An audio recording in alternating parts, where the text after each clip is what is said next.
Bienvenidos al canal. Yo soy Humano Luz.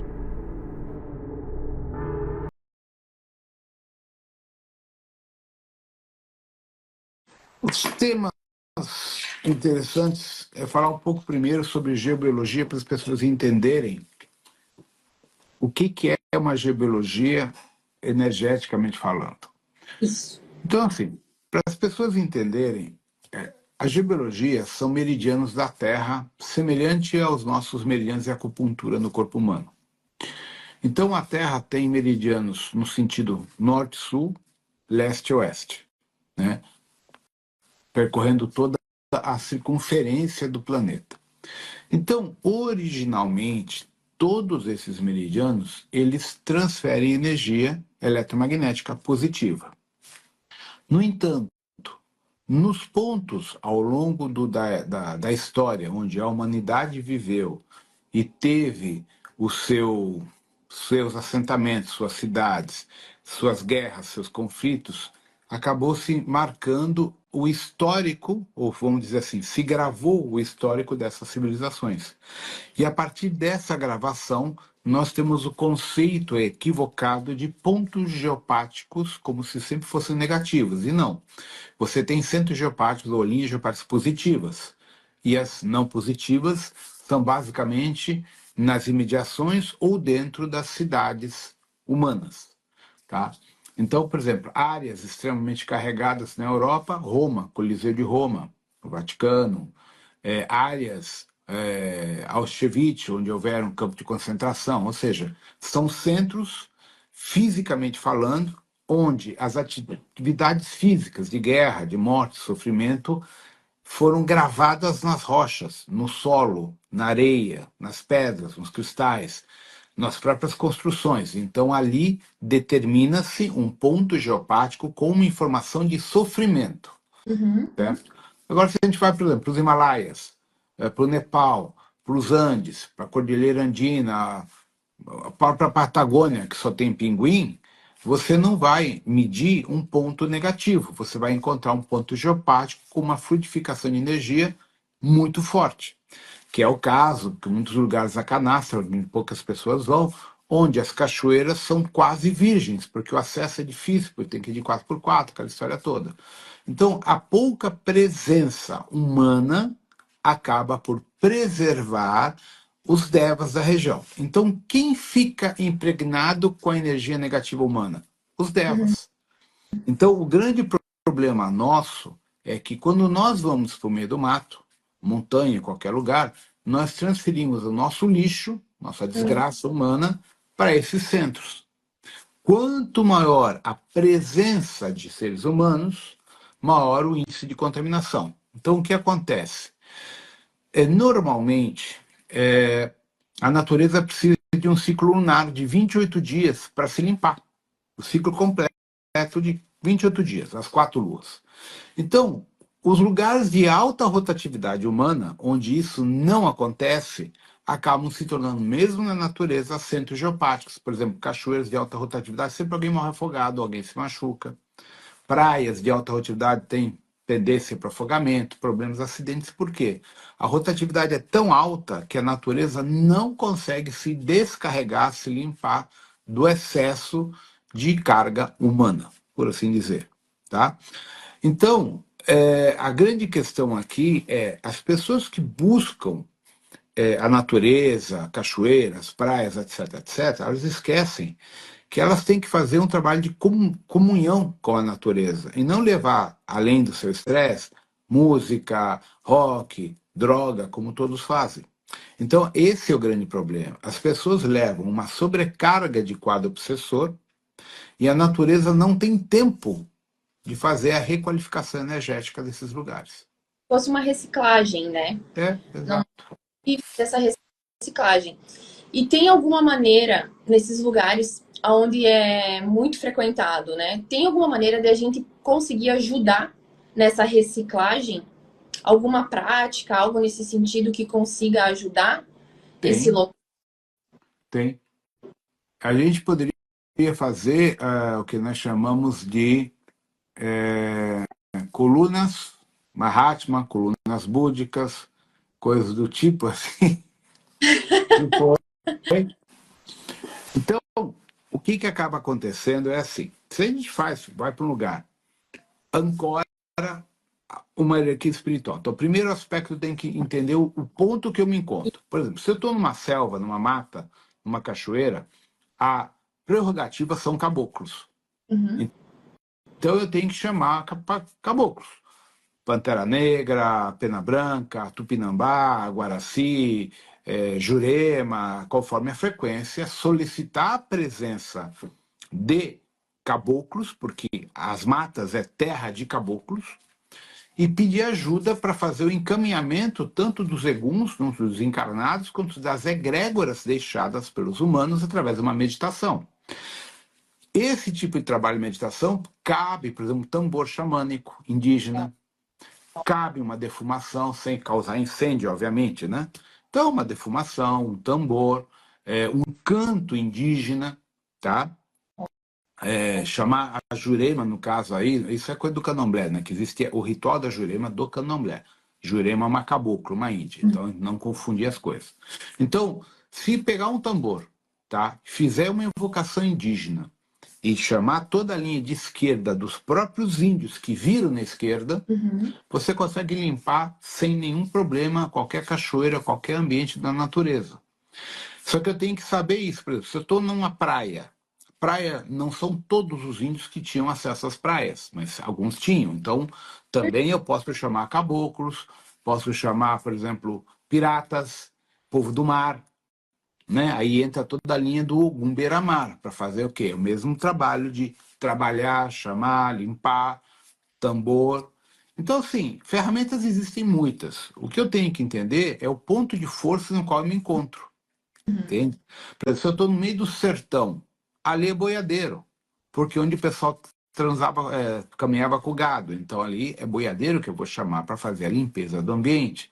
Então, eu tenho que ter uma certa noção dos lugares que eu me encontro e qual é a regência, se é Xangô, se é Ogum, se é Yansan, se é Oxó, se é Obá, Nanã, etc, etc.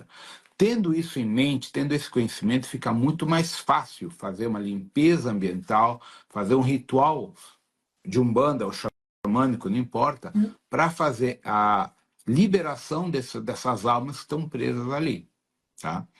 Legal. E se caso eu for para uma cachoeira que eu quero fazer uma limpeza minha, né? Tu indica primeiro fazer essa limpeza no local antes, depois eu faço a minha e depois eu faço uma geral? Primeiro local, para ser bem-vindo. Por quê? Porque o que as pessoas entendem é o seguinte: quando o local foi, vamos dizer, violado energeticamente, os devas não aceitam a nossa presença. Então eu tenho que primeiro harmonizar o local, conseguir sentir que a energia está ok e que a hierarquia aceita a nossa presença. A partir daí a gente faz o nosso trabalho pessoal e depois faz um fechamento limpando tudo definitivamente e agradecendo o que foi feito. Então aqui entra uma coisa interessante. Na Umbanda se faz muito isso nas cachoeiras e o pessoal acende velas. Ok, desde que você leve as velas embora depois. Porque a vela é tóxica para o meio ambiente. Uma coisa é você deixar a vela enquanto você está lá numa meditação, num trabalho, vamos falar 20 minutos, 15 minutos, uma hora, tudo bem. Agora outra coisa é tu largar a vela, que a vela ela é lixo ambiental. Então esse é um dos grandes reclamações que existem contra a Umbanda em geral, não todas, mas uma grande parte. Por quê? De Candomblé também. Eles deixam sacolas de lixo, garrafas de vidro, copinhos de plástico, pratos, ou seja, uma lixarada desgraçada. E isso para o meio ambiente é altamente tóxico para os animais também. Certeza. Então eu tenho que fazer um trabalho ambiental. Então, quando eu falo para o pessoal nos cursos de Orixá Reiki, tu pega um coco seco, corta ele ao meio, ele vira um copo. E é natural. Entende? Não vai poluir o ambiente. Se eu preciso de prato, eu vou usar uma folha da natureza, justamente porque ele é totalmente biodegradável e os animais comem. Tá? A vela eu levo embora. Porque o que vai ficar é a forma de pensamento, a meditação, a oração, o que a pessoa fez. A vela é só uma energia ígnea para abrir o portal através da forma de pensamento. Terminou o trabalho, leva tudo que é tóxico para a natureza. E essa é uma das grandes brigas que eu acabei tendo com muitas pessoas da Umbanda que dizem que não sei, ambientalmente está errado. Ah, Porque isso que as pessoas esquecem uma coisa que é simples. Quando você acende uma vela, você acendeu um portal. Tanto faz a cor da vela, se é branca, roxa, azul, lá, isso é besteira do umbandista. No candomblé, que é fundamento de Ifá, que é muito mais profundo, eu só tenho 3 cores. Preta para precipitação, vermelha para Exu Pombagira e branca que é para qualquer coisa. Então, o que muda de uma vela para outra? Nada, porque a chama é a mesma. Então, o uso de uma vela, não importa a cor, é a forma pensamento na hora de você fazer tua meditação, o teu pedido, aquilo. Terminou, fechou, apagou a vela, põe no bolso e leva embora, tá? Porque a gente tem que entender que a vela, além de a parafina ser tóxica para o meio ambiente, para os animais, ela pode causar um incêndio, pode. mesmo na beira de uma cachoeira, tá? Então a gente tem que minimizar ao máximo qualquer risco para a natureza. Show. Aproveitando esse gancho, então, como que a gente pode identificar o melhor local de acordo com o tipo de limpeza ou conexão que a gente quer ter? Isso seja uma cachoeira, uma praia, uma montanha, um deserto, como que a gente identifica isso para se conectar também? Bom, aí vai variar muito da sensibilidade de cada pessoa, né? Mas normalmente, uma pessoa que não tem muita sensibilidade pode usar aquelas varetas chamadas aura meter ou um pêndulo, se ela não tem a percepção sensorial ainda refinada, para poder checar qual é a área onde é permitido que ele faça esse ritual. Porque, na verdade, essa área é o ponto geopático onde vai se concentrar um portal unindo os devas, os caboclos ou os orixás daquele local. Por quê? Existem locais que os orixás não querem que a gente fique porque é o ponto de portal deles, não é o portal humano. Então eu tenho que entender que em todo local eu tenho o portal humano, onde é seguro para a gente, e o portal do orixá. Então, por exemplo, vamos pegar numa cachoeira. O portal de um orixá de cachoeira, de um Oxum, é na queda da cachoeira. Um humano cai e se mata. Então ele vai ter que ficar na região que é permitido para ele, que é o quê? Embaixo, numa região segura. Então, isso que eu tenho que entender. O lugar, o ponto de força do orixá não é o mesmo ponto de força para o humano, porque a gente não tem a mesma condição de estar pendurado em qualquer lugar, no precipício ou numa queda, e escorregar e se quebrar. Então, essas são coisas que as pessoas não entendem. O ponto de força do orixá, não importa qual é a regência, é dele, não é nosso. A gente tem que aceitar o lugar que é humanamente assequível ao nosso acesso para fazer o trabalho. Sim, óbvio, até porque senão não tem.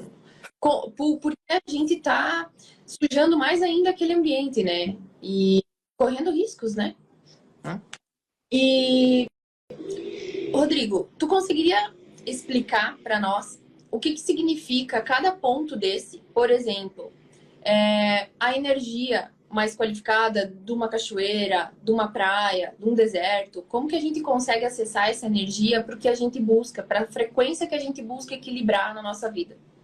Bom, primeiro aspecto, a gente tem que entender o seguinte: a atração da natureza tem a ver com o nosso Odu. Então, assim, pessoas que têm paixão pela praia, pelo mar, no seu Odu, ela carrega Iemanjá, algum Beira-Mar ou Olocum, que é o Senhor dos Sete Mares, né? Pessoas que gostam de montanha têm uma regência muito forte de Xangô. Então, isso são aspectos básicos para a gente identificar por que eu tenho uma atração mais com um lugar do que por outro lugar. Primeiro aspecto. Segundo aspecto é uma coisa interna nossa. Por quê? O que eu tenho que entender o fundamento do orixá como orixá primordial. Então, por exemplo, prosperidade, abundância são as matas. Então, todo o trabalho que eu quiser de prosperidade, abundância, dinheiro, trabalho, iluminação, tudo que é de bom vem numa mata. Então, é ali onde eu vou trabalhar com Oxóssi, com Oxum e com Yansan, a fluidificação do dinheiro em qualquer trabalho que eu for fazer, certo? Então, vou dar um exemplo, uma história que uma vez eu aprendi com Pedro Pavão, que eu não vejo o Pedro há puta, uns 8 anos, nem sei quanto tempo que eu perdi contato com o Pedro. Então, assim, um dia ele me pediu para levar ele lá para Jureia, né? E o Pedro tem 1,95 m de altura, né? Aí ele falou, Rodrigo, posso colocar em cima do JPX uma escada? Eu falei, pode, mãe. Para que tu quer me escada? Não, que eu preciso fazer um negócio bem alto. Tá bom. E eu ri, eu falei, pô, mais alto que você com 1,95, cacete. Eu não chego nem no ombro dele. Não, tá bom. Aí amarramos a escada, levei ele lá para Jureia, a gente foi para uma parte justamente de índios, né? Tem uma reserva indígena lá no fundo. E aí ele me colocou a escada no teto do JPX, que já tem 2,20 m de altura. A escada tinha uns 3 metros, 4 metros, não sei lá. E eu falei, mas para que é isso, Pedro? E o Pedro era aluno do Luiz do Efraim. Falou o seguinte, eu vou fazer uma entrega de Oxóssi de oferenda de prosperidade, aquela moringa, né, a moranga, aquela coisa linda. Um negócio de uns 20 quilos que ele montou. Tá, mas não é para colocar aí embaixo, no pé da árvore? Não. E Ansan, quem que é? É o vento. É quem leva e traz informação. Se eu fizer uma oferenda de prosperidade no pé de uma árvore, não tem vento. Então, quanto tempo vai demorar para fluidificar a intenção e energia dessa oferenda? Muito mais. Então, se eu colocar a oferenda num braço da árvore lá em cima e amarrar, como tem que ser com aquelas cintas branca, verde, amarela de Oxum e tal, eu consigo, por causa da força de Ansan, uma fluidificação muito maior na intenção da minha oferenda. Falei, cacete! Ele falou, essa é a diferença entre Umbanda e Candomblé. No Candomblé, eu tenho uma conexão de Ifá dentro do fundamento primordial do orixá, não da crença religiosa ligada ao catolicismo. Exatamente. Isso para mim foi assim um despertar, porque eu nunca tinha me dado conta desses fundamentos que são pequenos detalhes, tá? Então, por exemplo, Yansan é quem leva e traz informação. Então, quando eu preciso fazer, um desabafar com ancoramento, se eu subir uma montanha alta, numa região em destaque, que eu vou estar na montanha, que é Xangô, Senhor da Justiça, mais a energia de Yansan, que é que direciona teu caminho, abre teus caminhos, direciona a tua vida, você alinha tudo na tua vida e alinha teu Odu. São pequenos detalhes. Exato, entende? Então, assim, o ponto de força da Yansan não é o bambuzal, como todo mundo fala. Eu preciso estar no lugar, ou seja, no topo do bambu. Quem consegue subir o topo do bambu? Porra, ninguém, né? Então, eu vou ter que ir para um lugar alto, onde eu consiga me conectar telepaticamente com o arquétipo do vento, que é Yansan, que tem mais de 25 qualidades no candomblé. Entende? Então, eu tenho, por exemplo, a Yansan de selva, a Yansan de montanha, tá? A Yansan do mar, que é o Nirá, e por aí vai. Então, essas são as riquezas que o candomblé te ensina. Tu fala, puta que pariu, como tem coisa para aprender. Muito, né? Muito. Muito ensinamento. E isso vem de Fá, vem da África. Só que as pessoas esquecem que em Ifá africano são mais de 400 orixás. O candomblé só tem, contando as qualidades, 256, uma coisa assim. A Umbanda tem só 16 orixás. Caraca, Entende? muita diferença. É uma diferença muito grande. Então, quando a gente quer falar em prosperidade, em dinheiro, em tudo, eu tenho que entender isso. O que eu quero? O que eu preciso? O que meu corpo está pedindo? Uhum. Entende? Então, por exemplo, vamos lá. Meu corpo está pedindo para ir para uma praia. Água do sal, do mar, o que é? Limpeza. Então, eu estou limpando o quê? Ancestralidade ou coisas dessa vida? Se eu quero me limpar ancestralidade familiar, eu vou ter que ir para o mangue. Porque o mangue é quem? Nanamburuquê. Nanamburuquê é terra, lama, linha intraterrena. Então, ela vai pegar a minha linha de ancestralidade familiar, epigenética. Mãe, avós, titaravós, etc, etc. Então, aí que eu entro com o eixo do lodo, né? Para fazer o quê? O arranca-toco. A limpeza de ancestralidade, eixo mangueira, tudo isso que está pegando na minha vida. Depois eu vou para o mar, onde eu vou trabalhar o que está em mim. imediatamente. E aí eu vou fazer o fechamento num rio, numa cachoeira, onde eu vou trazer toda a linha de Oxum, Oxóssi, Obá, Oxumaré, como fechamento.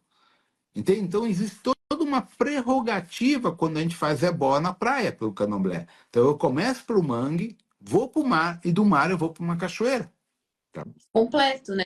É completo, tu passa o dia inteiro, então tem que ter o lugar certo.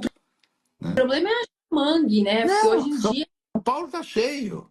São Paulo é tá cheio. Pô, Litorópolis eu conheço cada mangue. Eu fazia uns banhos de mangue em Bertioga. Tem um lugar ideal, que é onde as aeromoças fazem o curso de sobrevivência na selva, lá da Gol, da TAM. Eu conheço o lugar. É dentro de condomínio. Tu cruza um rio a nado, tu já tá no mangue, toma banho de mangue. De lá você já tá no mar, na esquina, mais 1 quilômetro para um lado é mar, do outro lado já tá no rio. Né? Eu fiz não, vários rituais ali. tá tudo ali. Tá? Então, Qual que é o nome? Guaretaba, Guaracetuba, Guareçaba, uma coisa assim é o nome do condomínio. agora tudo no Paraná. Guaratuba. É, no Paraná, fiz ali. Não, é aqui de São Paulo, Bertioga. Chama Guaratuba também. Ah, é? É. Olha, que bom. Então, Ilhabela também eu tinha as 3 coisas. Olha, tudo no... Então, esses são pequenos fundamentos que as pessoas não entendem. Tá? Então, por exemplo, tudo, né? Tem que estudar, não tem o que fazer. Isso não vem do além, né? Simplesmente. é estudo. Por exemplo, as pessoas têm medo de cemitério. Muitas vezes, se você tirar quizila de família, maldição, magia, maledicência, inveja, a melhor limpeza é dentro do cemitério com pipoca. Olha só. E é barato. Tu faz a pipoca sem azeite, sem sal, que é descarrego de balé, Yansan balé, tá? E ali, basicamente é isso. Você vai lá para pode ser na porta do cemitério ou dentro do cemitério, se deixarem entrar. Tu pega uma encruzilhada de tumbas ali, chama o Exu Caveira, né, que é o regente do lugar, chama o Caveira, as caveiras também, as meninas, todo mundo, pede licença, passa pelo corpo tudo aquilo lá, deixa cair no chão, agradece, bate 3 vezes a palma, e dá 3 pulinhos e vai embora. Não dá as costas, vai embora. É um descarrego barato, simples e funcional de tudo que é quesilha de inveja, praga, maldição dessa vida. Entende? Tá fácil. São coisas simples. Tá? Né? Tem gente que já imagina e já acredita que ali tá... Não? Porque, na verdade, o que acontece é assim, o que as pessoas entendem. O Mulu, todo mundo acha que é o orixá da morte. Não. Quem ordena a morte no conhecimento de Fá é Oxalá. Quem executa a morte é o Mulu. Quem encaminha a alma para o portal cósmico kármico do conselho kármico é Yansan Balé. Tá? Então, a Yansan Balé está ligada a Egunitá, que é uma outra qualidade de Yansan que o nome diz Egun Ita, casa de gente morta. Egun é morto. Ita é casa, em Yorubá. Então, Egunitá, no candomblé, é o nosso lar do Chico Xavier. Tá? Então, o que acontece? Oxalá detém, esse cara já está enchendo o sal, despacho, chegou a hora dele. O executor disso é o Mulu, que determina que o Exu correspondente da própria pessoa deu um jeito na pessoa, seja infarto, o que for, a pessoa morre. A hora que ela morreu, passou para o outro lado, o trono de Yansan Balé é que vai direcionar aquela pessoa para o conselho, a gente chama conselho kármico aqui na Terra. E aí, conforme a consciência, o gradiente energético vai definir se ela vai para o umbral, vai para o alto astral, médio astral, vai dar a direção dela. E aí ela vai ser recebida no trono de Egunitá, que é o estágio temporário pós-vida, ou seja, morte inicial, onde essa pessoa vai ser recebida, por exemplo, em Aruanda, em nosso lar, no astral, no umbral, conforme a frequência dessa pessoa. E aí segue a trajetória dessa pessoa se ela for despertando, certo? Esse é o caminho normal.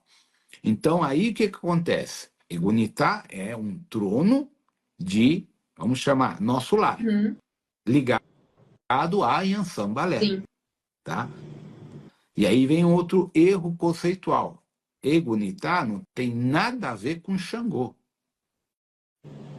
Que é uma das brigas que o candomblé bateu aí com certa pessoa da Umbanda, por quê? Em Ifá africano, que é a origem de tudo, Yansan é a companheira de Xangô.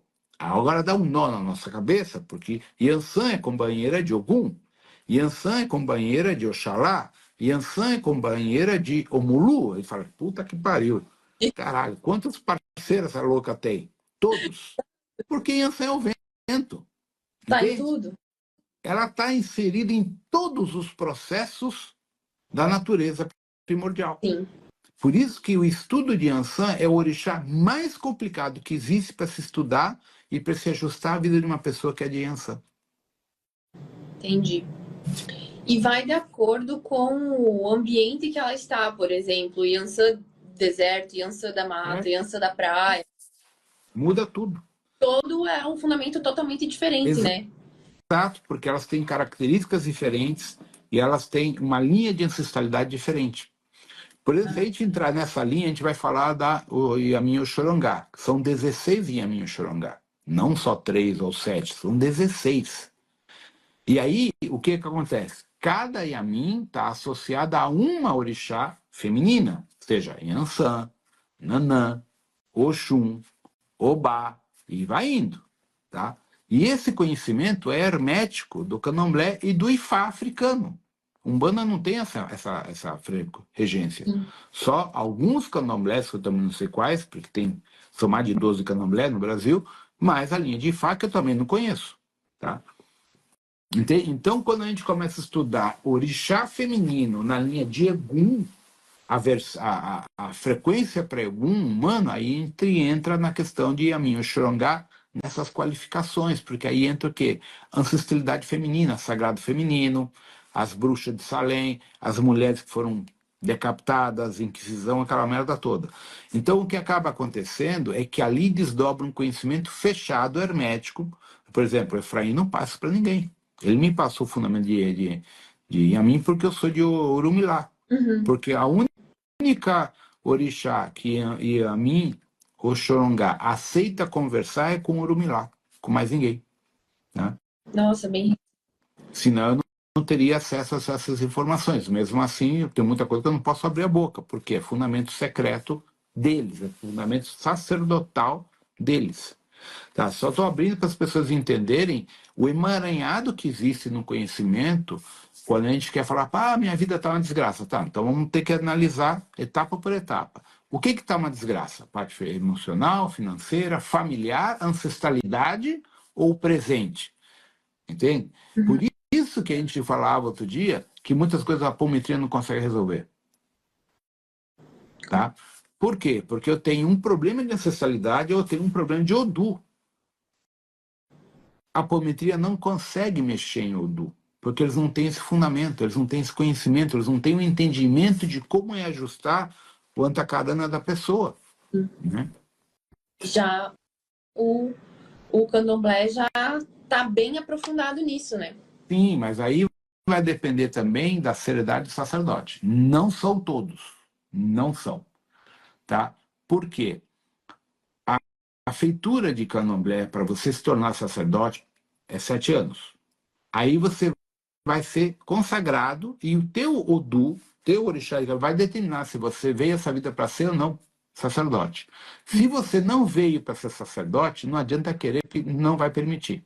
E aí tá cheio de pau, tá cheio de picareta, que não veio para ser, tá? E a coisa é complicada, tá? Mas assim, o conhecimento é bem interessante. Aqui eu fui juntando muita coisa. E até é bom para conseguir repassar isso para as pessoas, né? Porque tem muita gente que não tem acesso a essa informação e que mesmo seja pouca coisa o que tu pode passar, já ajuda muito quem tem interesse em estudar e ir atrás disso, né? Já abre. Exato. Tá ficando mudo o teu áudio, hein? Tá? Tem horas que fica mudo. Então, o que acontece é assim, tem muita gente boa, mas tem muito picareta. Então, as pessoas têm que procurar alguém de renome, alguém que que tenha no mercado um nome já constituído ao longo dos anos, entende? Então, por exemplo, Efraim tem 50 e tantos anos de feitura de candomblé, ele deitou para 6 candomblé diferentes. Tá? Aí, dentro do Ifá, eu não conheço, tem o Baba King, que veio da Nigéria, que é uma referência no Brasil hoje sobre Ifá, acho que mora em Santos, mas eu não conheço ele. Tá? Então, nós temos na Umbanda também excelentes referências, embora eu não conheça todas, mas também tem gente boa na Umbanda. A questão é que são tantos centros no Brasil hoje que a gente fica meio perdido. Tá?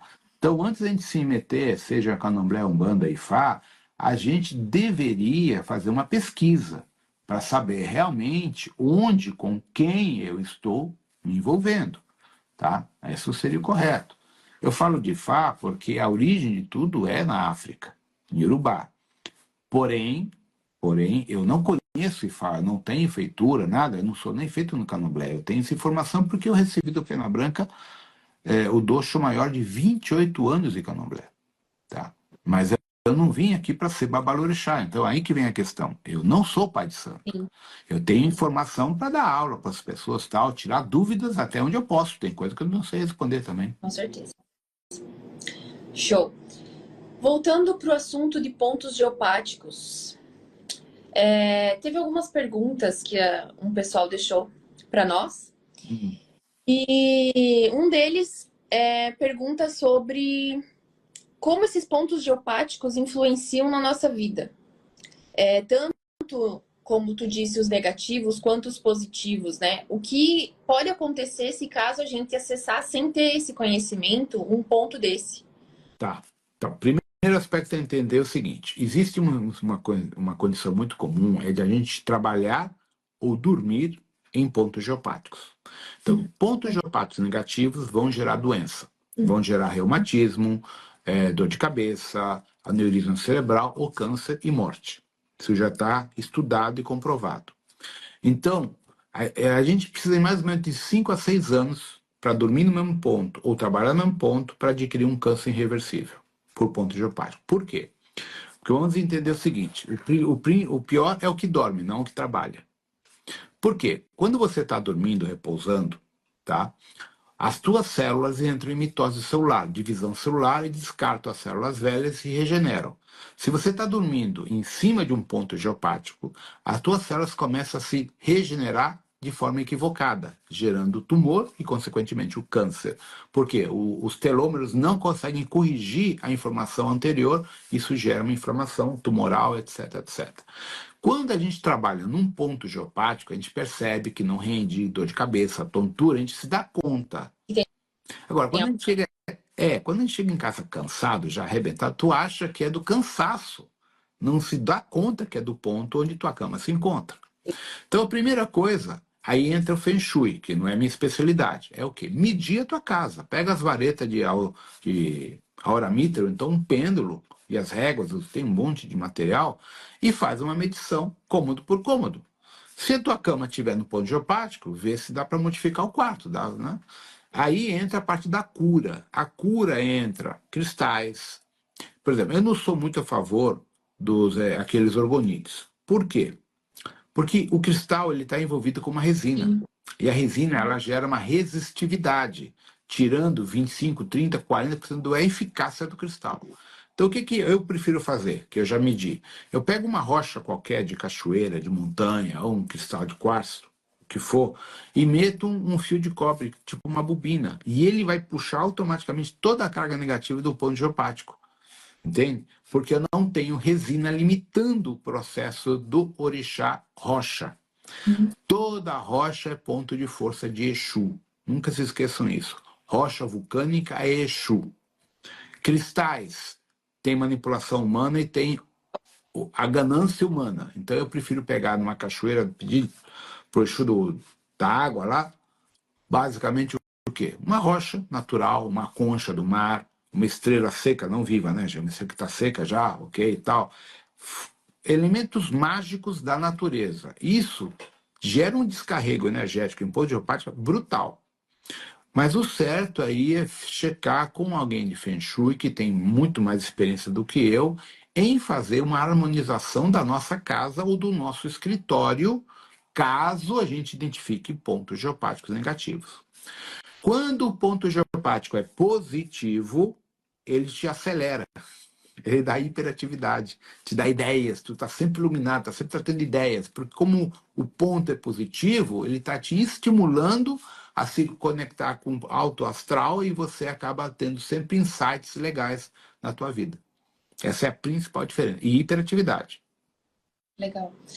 E o que muda isso sem um prédio? Hoje muita gente, infelizmente, precisa morar em prédio, né? E em casa. Pode aumentar ou diminuir esse ponto sendo em prédio ou não? Em casa a gente já que é aquilo ali, mas em prédio como que funcionaria, tu sabe dizer? Ele potencializa por causa da estrutura metálica para ser que nem uma torre. Que nem uma torre de celular, ele potencializa.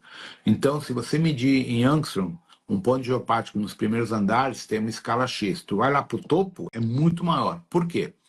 Porque é uma coisa que as pessoas esquecem. Quanto mais alto o prédio, mais energia eletrostática do ar. O ar é carregado de partículas elétricas, certo? Por isso que tem que ter para-raio toda a construção. Então, o que acontece? Quanto mais alto o prédio, mais alto a concentração de ar, maior o número de partículas elétricas. Por exemplo, eu não lembro direito das tabelas que eu tenho no livro da harmonização ambiental, mas se não me falha a memória, a partir de 8 metros de altura para cima, são 600 volts por metro de ar, uma coisa, tem uma unidade, eu não lembro mais qual é, 600 ou é milivolts, uma coisa assim. Tá? Então, o que acaba acontecendo? Quanto mais alto o prédio, ele é uma antena eletrostática. E aí, se você tiver um ponto geopático na fundação do prédio, você está potencializando eletromagneticamente esse ponto geopático. Então, quem morar nas partes mais altas do prédio vai adoecer com frequência, tontura, enxaqueca, dor de cabeça, diarreia, vômitos, gripe, sistema imunológico uma merda e, consequentemente, doenças mais sérias. Entende? Então, é bem mais complicado você fazer a cura de um prédio do que de uma casa, porque a casa é só você, o primeiro, segundo andar, tu não tem uma carga eletrostática muito grande, então você consegue vamos dizer assim, curar bem. Agora, agora imagine você está num prédio de 30 andares, você está num 18, tu tem praticamente 20 não, 12 andares em cima da tua cabeça e mais 17 para baixo de você. Então você vira um sanduíche eletromagnético com um agravante. Forma pensamento das pessoas embaixo e em cima. Então, o correto é jamais morar em prédio. Jamais. Fora Espiritualmente, não. Fora toda a parte eletromagnética de Wi-Fi, energia. Tudo isso. Tudo isso. Tá? Então, já que não tem como fugir do apartamento, a gente tem que buscar o quê? Técnicas de curar ou minimizar isso. Então, entra os cristais, entram lá o que o pessoal usa bastante, já e vende, né? Porque aí é uma questão comercial, os Pranorgon, etc, etc, tal. Muitas plantas e uma coisa básica. Tu pega um frasco de vidro, coloca água e sal grosso e faz uma espiral com fio de cobre atrás das portas, dos cômodos principalmente, que ele vira uma trunqueira eletromagnética. Tudo que for forma pensamento e energia eletromagnética dos vizinhos de cima e de baixo, ele vai puxar. Então aí você percebe o seguinte, o tempo que as plantas duram no teu apartamento é o quanto você limpou o ambiente onde você mora. Quando as plantas começam a murchar, ou entrou visita com maledicência, ou é carga do vizinho de cima ou vizinho de baixo. Aí tem que mensurar. Tem que medir de onde está vindo essa carga e fazer uma limpeza. Aí entra a questão obrigatória de defumação, queimar ervas, etc, etc. Então, quem está em algum ponto geopático, um prédio, né, que mora num apartamento com algum ponto geopático, não tem muito o que fazer, tem que ficar fazendo essa limpeza recorrente, né? É algo periódico, porque não tem o que fazer. Por exemplo, teve um prédio que eu conheci que morreu gente na construção do prédio. Tá? Putz. E foi abafado para não embargar a obra. Tá? É um horror. Imagina. O cara estava lá. De vez em quando tu escutava uns barulhos estranhos, os ferros batendo, o cara tava lá. E para mandar esse cara embora? Porra, deu um trabalho desgraçado. E mesmo assim ficou um ponto geopático. Olha só. E o mais interessante, sempre tinha urubu na cobertura daquele prédio. Sempre. E não é um nem dois, eram grupos. Então, porque o urubu come carniça e encaminha a alma. Então, de alguma forma, aquele morto, não sei se foi um ou dois, não sei, abriu um portal de cemitério, alguma coisa assim. Então, é um prédio que sempre teve problemas. Caramba. E é um prédio de alto padrão. Não tem muito como fugir, né? Independente do lugar, independente do padrão que seja, a possibilidade existe, né? Felizmente. Show, o que mais tem aqui? Muitas coisas que eu já ia perguntar, tu já respondeu. Aliás, é uma pergunta importante. No Brasil, a gente sabe que o Brasil é muito grande, que tem muitos lugares maravilhosos para a gente conhecer, muito lugar inexplorado ainda também, né? Além de Astra, além de Diamantina, enfim. Como que a gente pode localizar algum ponto aqui no Brasil que seja mais leve, mais suscetível a uma conexão tanto com os nossos mentores, com a nossa egrégora, quanto com os devas do local? Tanto para a gente entrar numa meditação que seja mais profunda, quanto numa limpeza ou algo nesse sentido. Olha, uma forma simples seria pegar um mapa do estado, do país, conforme for, que a pessoa está disposto a gastar numa viagem, e pendurar onde nossa hierarquia quer que eu vá. Então, por exemplo, litoral de São Paulo, Jureia, Ilha Comprida, são lugares fabulosos, cheios de naves, bases intraoceânicas e intraterrenas. Toda a costa do litoral sul de São Paulo, com o Paraná, indo em direção à Ilha do Mel, é uma das maiores, mais importantes bases intraterrenas de várias raças, reptilianas, anfíbias, greys e humanos e humanoides. Tanto que o que eu já vi de nave na região, na Ilha Comprida, não está escrito. Ilha Comprida, Jureia, tanto Jureia por Ilha Comprida, quanto Jureia por Peruíbe. Tá? São centros energéticos fantásticos. Outra grande base de OVNIs intraterrena é a Ilha Bela. Ilha Bela é sensacional, fabulosa. Eu já vi muito OVNI e muita entidade ali. Tanto que eu vi seres assim que eu nunca vi, nunca vi, a não ser em Ilha Bela indo lá para dentro. Eu estava num bonete, eu subi, comecei a caminhar pelo meio dos rios ali, me enfiei umas 2 horas de caminhada, e eu vi um portal com seres enormes, reptilianos, mas muito altos, uns 6 metros de altura, e aí eles falaram, aqui vocês não podem entrar, não é para humanos. E era um portal físico. Isso foi que em 2004, 2005, uma coisa assim. Então, assim, Jureia, Ilhabela são lugares fantásticos. Ubatuba tem centros muito legais. A parte de Ubatuba, que se junta ao Rio de Janeiro, que é área selvagem, não tem casa, que é reserva de tartaruga, ali também tem um ponto de força fenomenal. Toda a Serra do Mar, de São Paulo, se você pegando um caiaque, por exemplo, que nem em Bertioga, a gente fazia muito Terra do Nunca, cara, tu vai embora. Tem muita coisa legal. Aí a gente tem Diamantina, Canastra, Jalapão, Aurora, aquela outra Viana, que eu não conheço, que eu sei que é 1% de energia fantástico. Então, assim, o Brasil tem lugares fantásticos. Guimarães, etc, etc. A questão é que o Brasil é muito grande, né? Isso exige uma estrutura logística e cara, né? Então, as pessoas teriam que fazer o quê? Pegar o mapa do Brasil, pendular onde a minha hierarquia de cada um de vocês quer que vocês vão e ver se é viável financeiramente, né? Só que aí o que acontece? A maior parte desses lugares é para 4x4, não é para carro de mimizento de merda que nem todo mundo compra. Entende? Então, aí que vem o problema. Qualquer um desses lugares que eu estou falando, onde você vai encontrar nave, vai encontrar ET, vai encontrar orixá, boitatá, cuca, saci pererê, todas essas porra, até lobisomem, exige, primeiro, condicionamento físico, legal, tá? Gordo não vai para esses lugares, e um bom 4x4. Um bom 4x4, não estou falando um carro caro, não, uma TR4, uma L200 antiga. Eu não gosto de Toyota, Hilux, mas a Hilux, para quem não é piloto de corrida, é um excelente carro, não dá problema, é um carro fácil de vender. Tá? Então, assim, existem muitas opções de veículos baratos para vocês fazerem acesso a esses lugares sem estar falando um carro de 400 pau, 500 pau. Não.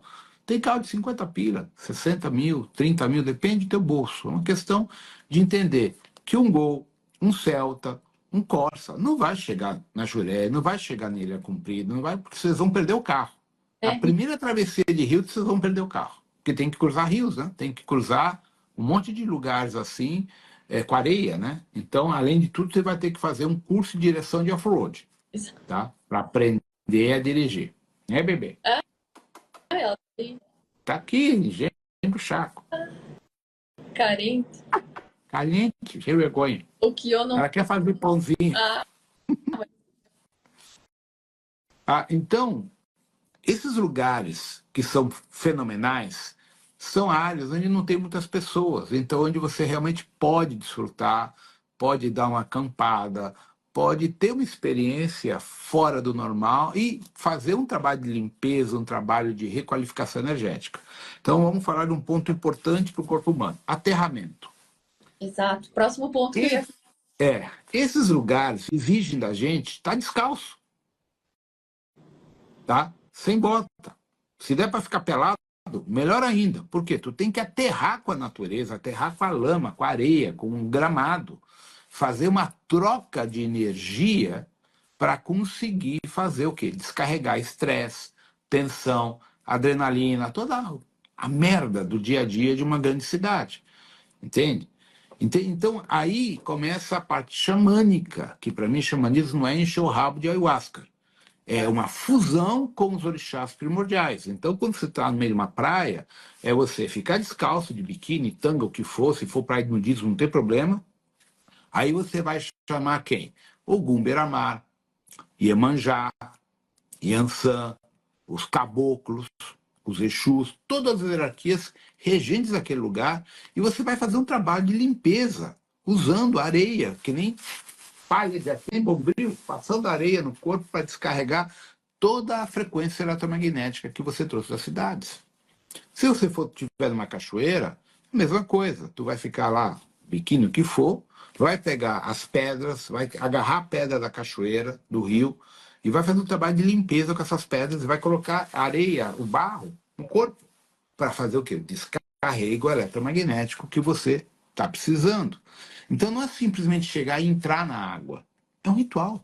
É um ritual xamânico, de fusão com a lama, com as pedras, no caso de um rio. Se for num mangue, tu vai ter que tomar um banho de lodo. Não adianta entrar no lodo. Você tem que entrar e mergulhar no lodo e passar até no cabelo. Tudo. É assim que a gente faz um lodo. É o único jeito de descarregar a merda que está no nosso campo. E poder quebrar magia. Entende? E Então, é uma imersão na natureza. Não é simplesmente, eu estive numa praia. Não, você tem que fazer uma imersão na natureza. Parar de viadagem, é, sendo bem direto. se jogar mesmo e fazer o trabalho inteiro, né? Exato. Show.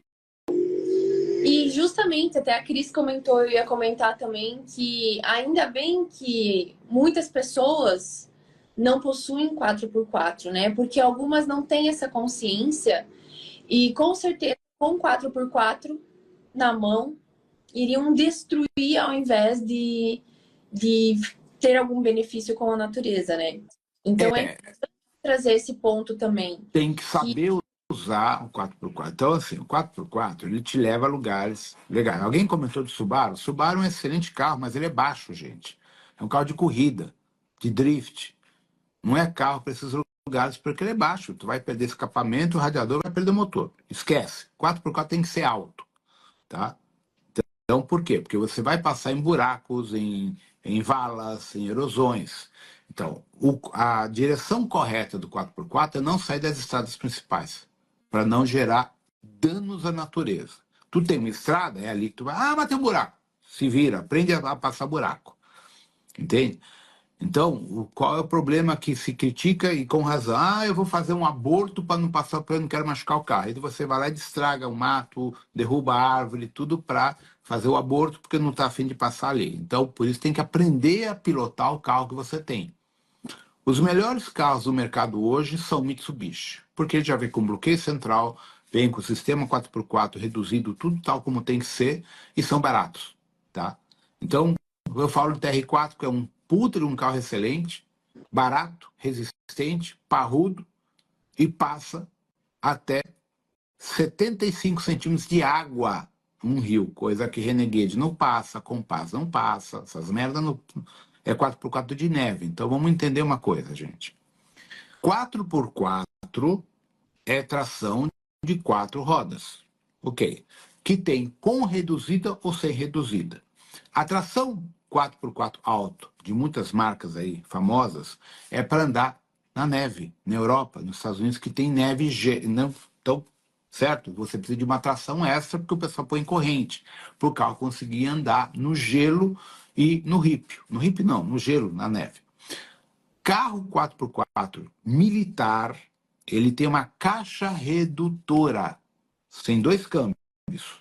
Então, além do câmbio normal, você aciona a reduzida e ele vai dobrar ou triplicar a força do motor. Então, por exemplo, em primeira, uma Hilux reduzida, uma Triton reduzida, não passa de 15 km por hora, porque ela está acionando uma caixa redutora que aumenta a força do motor, mas reduz a velocidade, ela só tem força. Por isso que você vê os caras de Mitsubishi puxando o caminhão de 50 toneladas, porque ele está na primeira reduzida.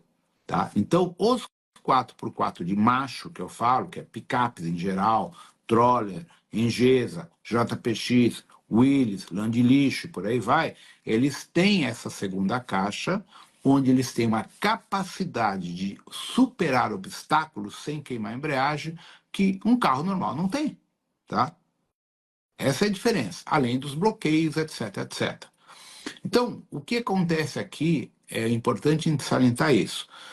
Hoje em dia, existe uma crítica muito grande, eu faço parte desses críticos, porque jipeiro enche a cara, está sempre bêbado na trilha. Então eles acabam destruindo o meio ambiente, porque eles põem pneu 40, 54, 44 e tal, e quanto maior o pneu, maior o buraco, maior o estrago, tá? Então a ambiental cai matando em cima dos jipeiros, e com razão. E a maior parte do jipeiro está sempre encaixaçado, tá? Então, essa é uma outra questão que já deu até caso de morte na canastra de gente bêbada dirigindo o TV. Exato. Tá?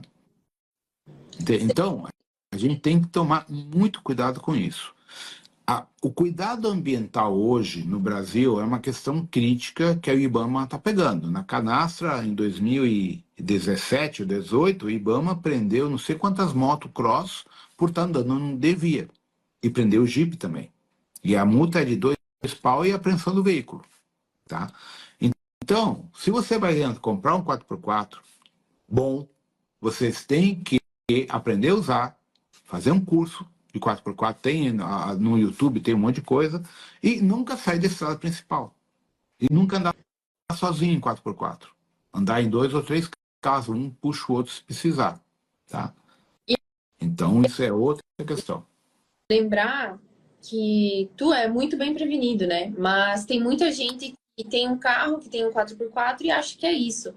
Que não anda com step, que não anda com ferramenta, que não anda preparado. E aí quer fazer uma travessia, quer ir para algum lugar e não está preparado e acaba se ferrando e ficando no meio do caminho. Então isso é importante trazer para as pessoas, porque por mais que seja o assunto carro, né, tá ligado diretamente com a natureza. Tanto para você conseguir se locomover e chegar nesses lugares de difícil acesso e ter essas conexões mais profundas, quanto para você saber lidar com o teu carro, né, e utilizar ele da melhor maneira para tudo isso. Porque, na verdade, o 4x4, a função dele é te aproximar para um lugar para o resto de fazer a pé. Claro! Não é para chegar lá embaixo como as pessoas querem. Entende? Então, assim, aí vem a outra questão, é que a maior parte dos jipeiros é gorda, obesa, não caminha nem 50 metros, não caminha. Entende? Agora, uma pessoa que tem um bom conhecimento físico, ele vai usar o 4x4 dele para chegar até um lugar, a aproximação, vai parar ali e o resto ele vai fazer a pé. Mochila nas costas e caminhada. Então, a gente tem que ter esse entendimento. O 4x4 vai te auxiliar a chegar em lugares de difícil acesso, onde um carro normal não chega, respeitando os limites dos parques, normalmente a gente está falando em parques, né? E o resto é caminhada, que nem Serra do Cipó. Eu conheço, é maravilhosa, tem cada cachoeira espetacular, mas é caminhada. O carro chega a um ponto, essa é 2, 3 horas, 5 horas de caminhada para chegar nos lugares. Entende? Não é para todo mundo, mas com certeza chega lá. Para quem chega é indescritível, né? É. Show. E também trazer o ponto de saber chegar nesses lugares e pedir licença, né, Rodrigo? Porque a gente simplesmente vai chamar safada. Vai entrar no casaco. Vem cá. E exatamente, pedir licença para se conectar, para fazer o que for fazer, se for ficar, o que for fazer ali, né? Ter essa consciência e respeito com os devas do local. Mas é sem vergonha.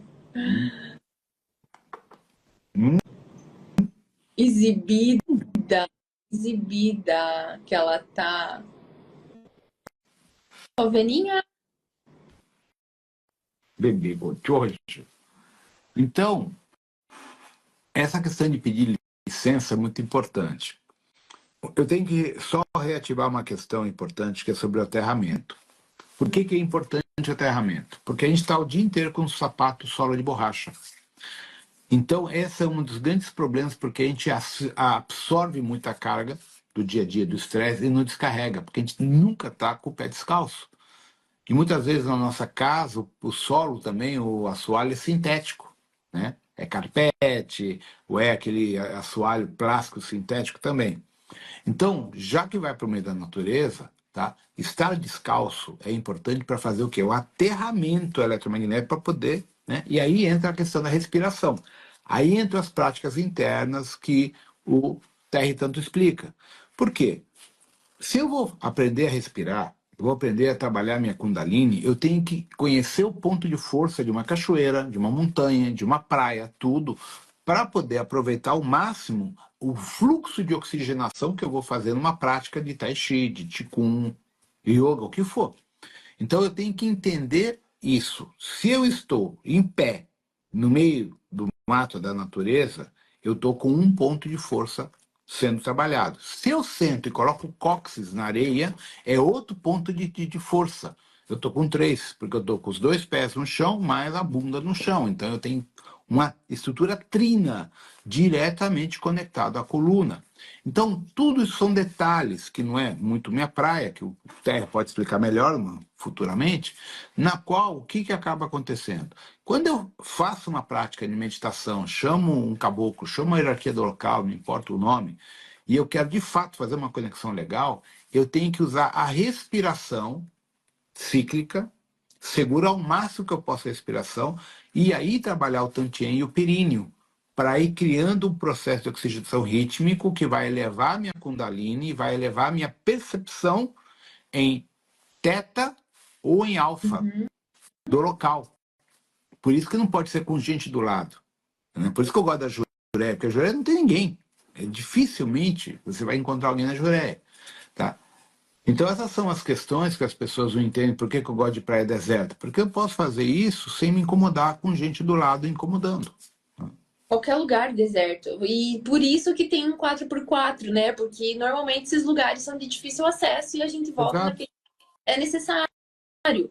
Hoje, quem mora em cidade grande, quem tem a sorte de morar em sítio, em lugares mais afastados, ainda tem uma saúde mais equilibrada, né? Se cuida e etc. Mas, infelizmente, a grande maioria das pessoas que moram em cidade não conseguem parar para colocar o pé no chão, não tem parque perto, não tem uma praia, não tem uma grama, não tem nada. Então, elas vivem sobrecarregando, Exato. não param para descarregar, né? E aí E o primeiro órgão que vai para o saco é o rim. Por quê? Porque o rim é medo. Só que existe outra função. O rim, dentro da medicina chinesa, do MTC, ele é o tantien, que é onde está toda a força. Não é tantien o nome correto, esqueci agora. Toda a força vital da fecundação está no rim. Então, quando você não faz o descarrego energético corretamente, não faz o Qigong, Yoga, etc., etc., você começa a ter pico de cortisol e aí começa toda a tua anomalia hormonal. Por quê? O estresse vai drenando a força do rim e vai aumentando o pico de cortisol ou deficiência de cortisol. Aí vai alterar testosterona, progesterona, prolactina, GABA, serotonina, endorfina e por aí vai. Aí fica aquela zona que está todo mundo doente com problema, que vai gerar tensão arterial, diabetes, etc, etc. Então, a prática do aterramento dentro das diferentes escolas da yoga, do taoísmo, ele regula isso de uma forma muito legal e rápida.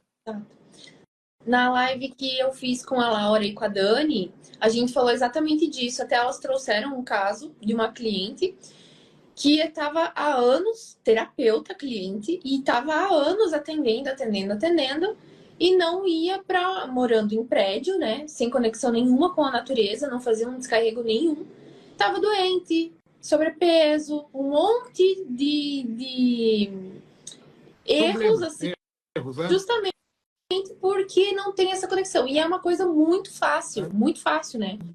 É simples. Inclusive, já que tu tocou nisso, vocês vão fazer uma vivência com a Dani, com essa moça de mulheres, né? Não Mas é só de... Ah, não só mulheres? Tá para homens e mulheres, justamente para a gente ter esse equilíbrio que a gente está propondo no evento. Bem lembrado, aliás, porque é justamente isso que a gente vai fazer.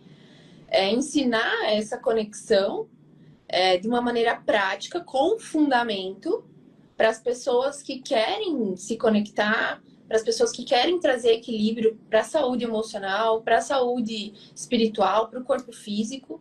A Nutri Laura, ela é Nutri Ayurvédica, então ela vai estar presente, a gente vai estar com alimentação ayurvédica. E a Dani vai entrar com a parte energética e espiritual. E a gente vai trazer práticas e conteúdos que a gente vai repassar para que sejam colocadas no dia a dia das pessoas de uma maneira muito fácil. Justamente para que essa rotina, quem tem uma rotina muito agitada, desconectada, consiga, através de uma respiração, de um alimento, de algo simples, descarregar, se alinhar, sabe? Então, é uma imersão muito interessante, é algo que vai ser prático, não vai ser maçante, é um final de semana, sexta, sábado e domingo maravilhoso, com tudo incluso, alimentação e tudo, e vai ser prático. Então, não é aquela coisa que tu vai para uma imersão, tu aprende um monte de coisa e tu não consegue replicar no dia a dia, para te trazer algum benefício, né? O contrário disso. Legal. Porque, na verdade, assim, eu acho que hoje, do jeito que o mundo está, a gente está precisando de fazer essas conexões com a natureza, mas com pessoas que tragam, por exemplo, a medicina Ayurveda, gente, ela tem mais de 6 milhões de história, ela é até mais antiga que a medicina chinesa. Ela é fenomenal. Então, o que acontece?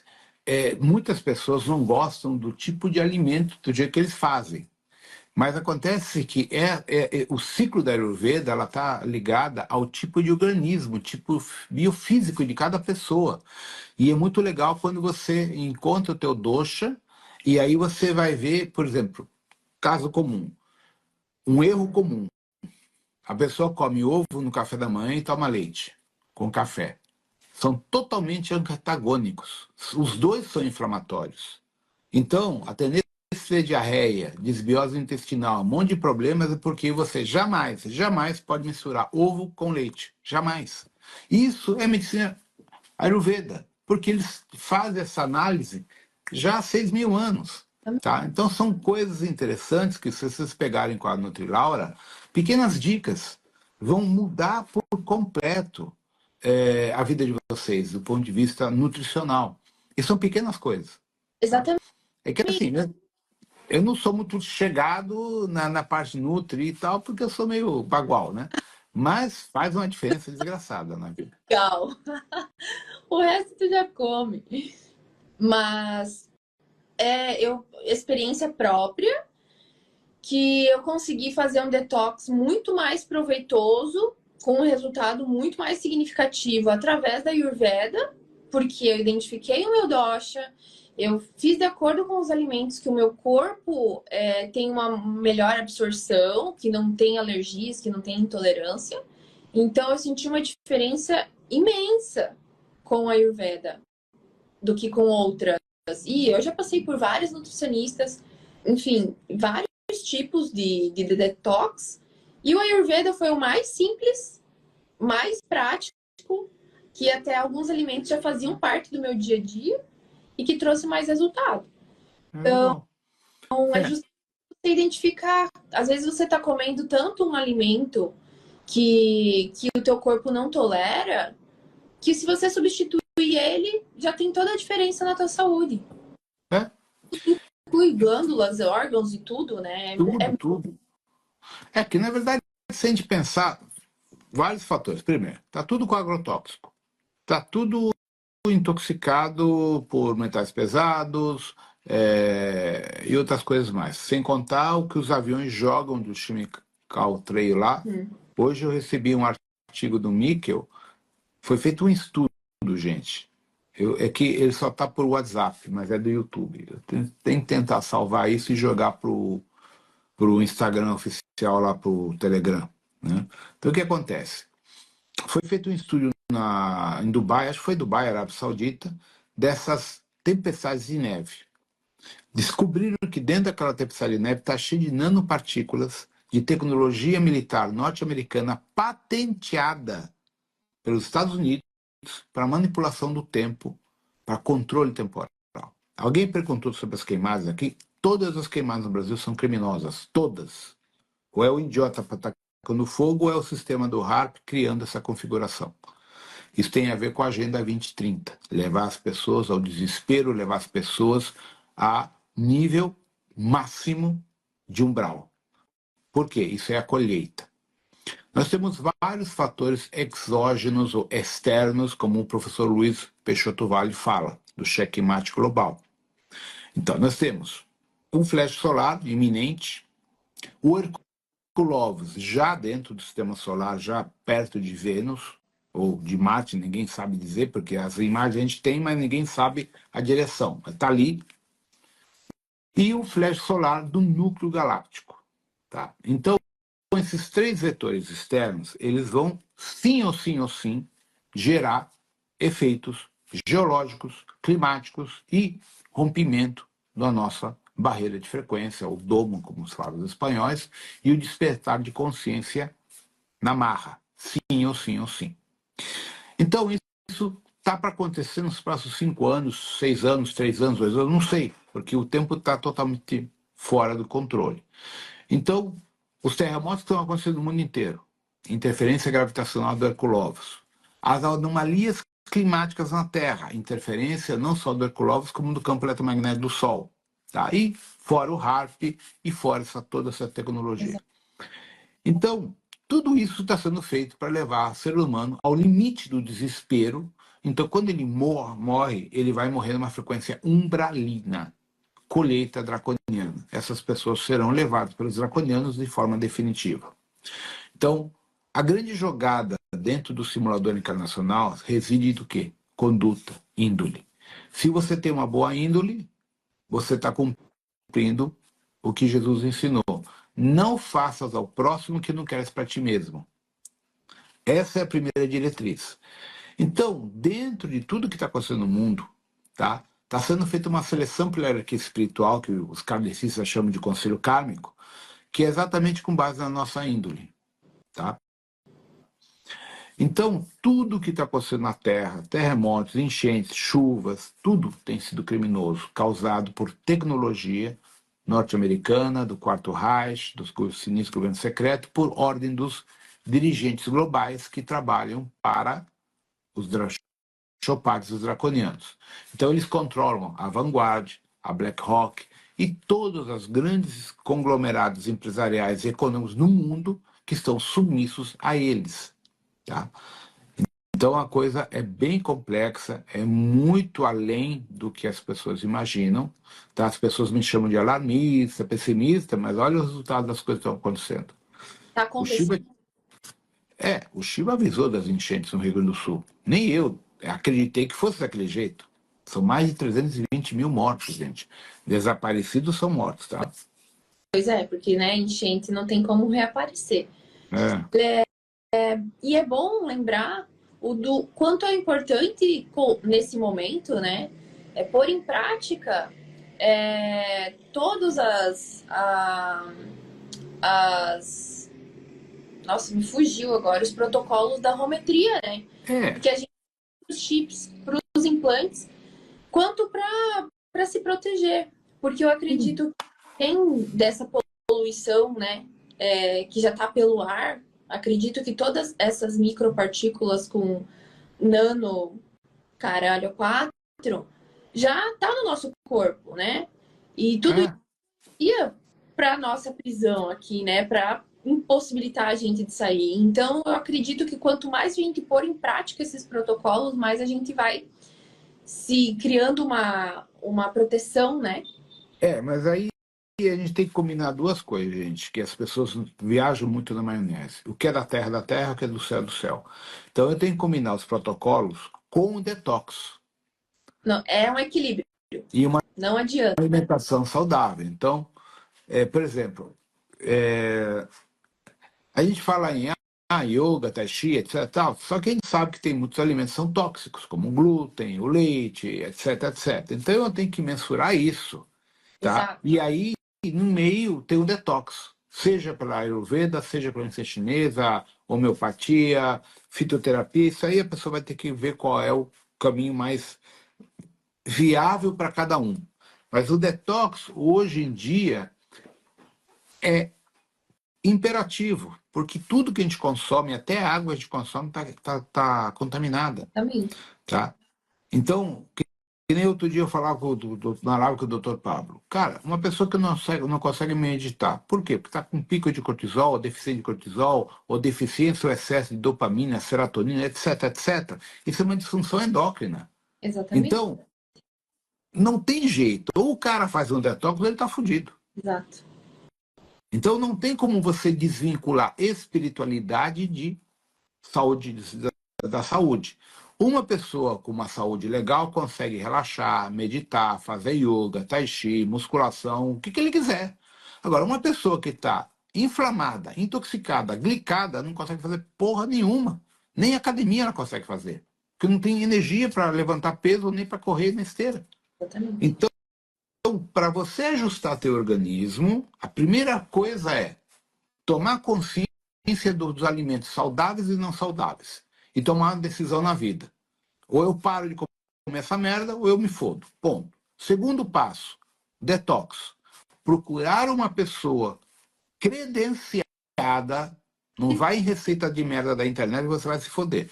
Procura uma pessoa credenciada na medicina, nutrólogo, nutricionista, para encontrar o teu ponto de equilíbrio de uma alimentação saudável e o detox correspondente, para depois começar a buscar o apoio espiritual.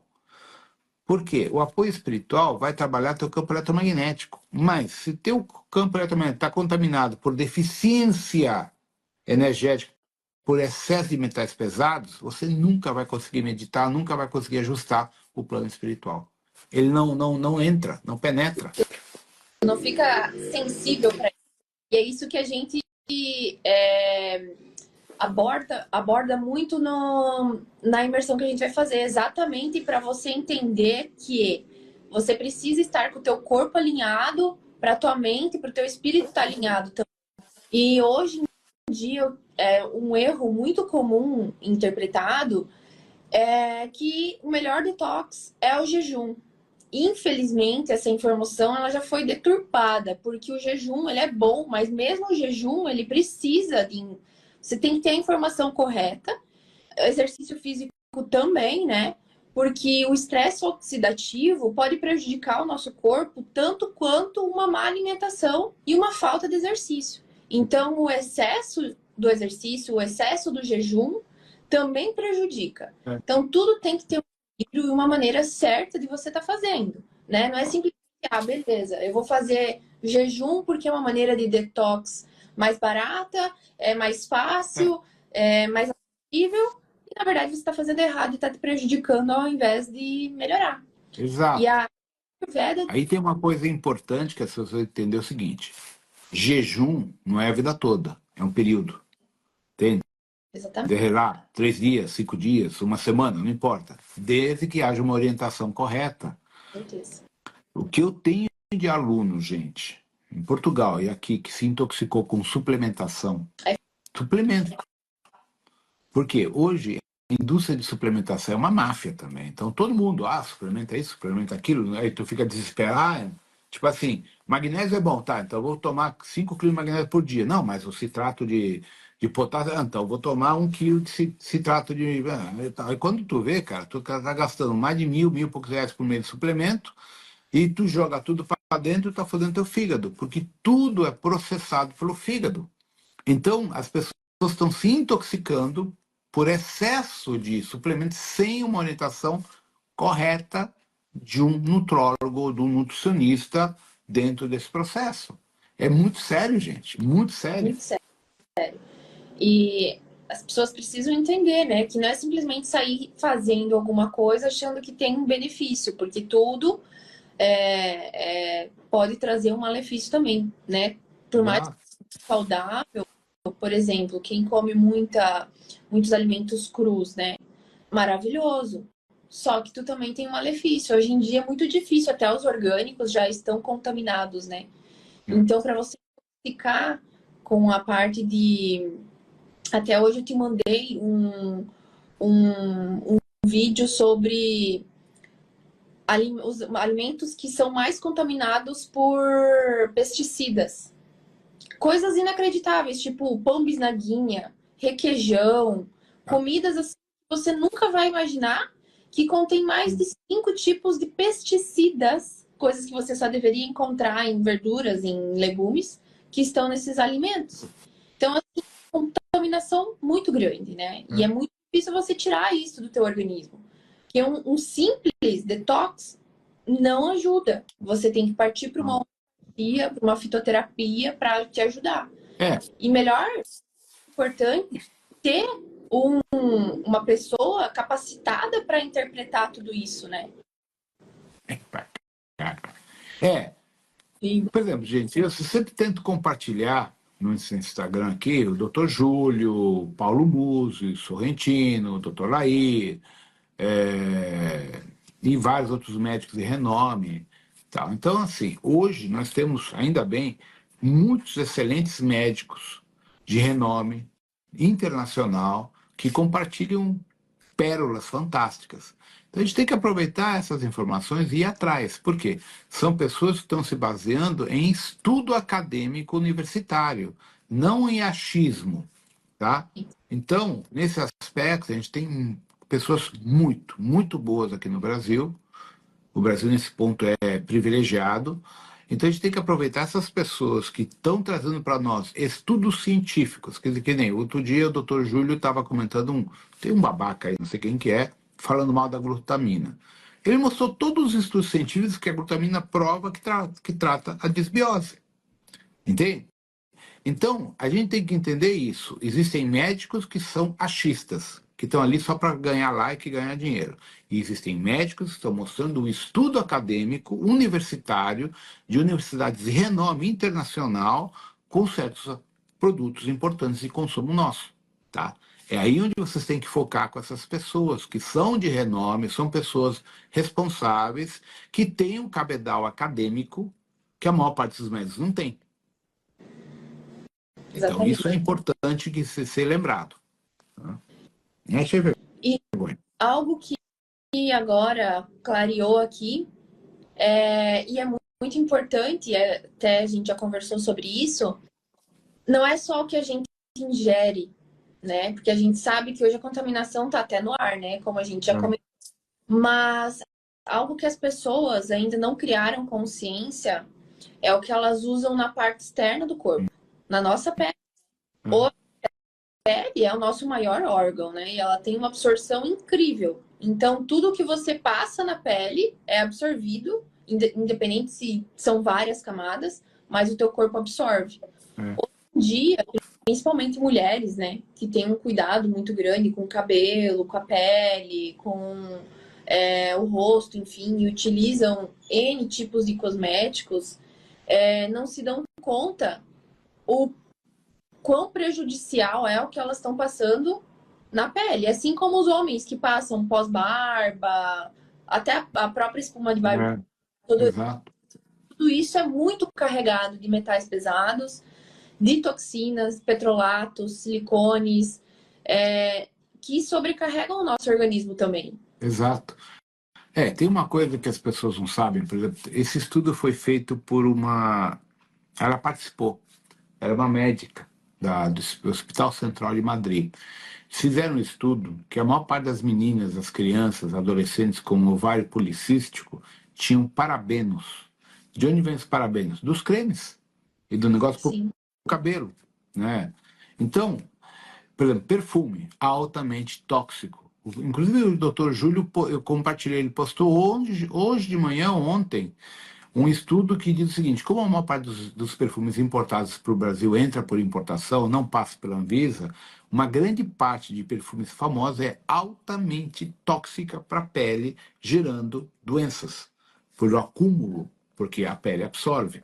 Então nós estamos falando de mercúrio, estamos falando de metais pesados, estamos falando de grafeno, estamos falando de um monte de produtos que estão em muitos cosméticos e perfumes de alta gama, estou falando de perfume caro, tá? Então, isso é muito complicado hoje. Então, tu pega um creme de 15 pila, cara, como que alguém faz um creme de 15 pila? Não tem como. Não tem como. Tem... Pura química, da mais barata, pesada. A gente pode perceber isso quando algo é proibido ou não é indicado para grávidas, né? Gestantes. Por que não é?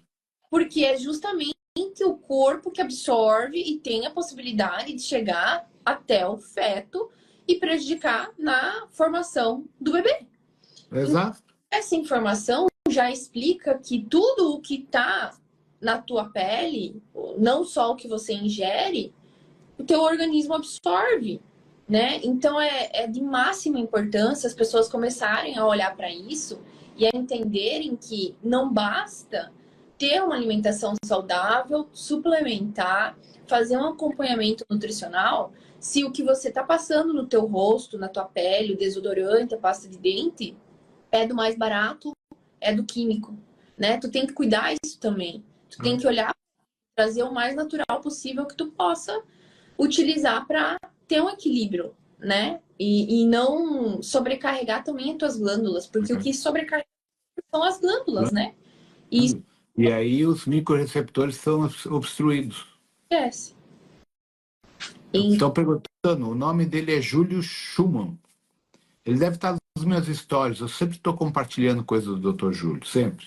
Tá? Entende? Então, ele é representante da Fitoervas, Fitoessência, de Curitiba. É muito bom porque ele tem muito estudo, né? Ele então ele tá...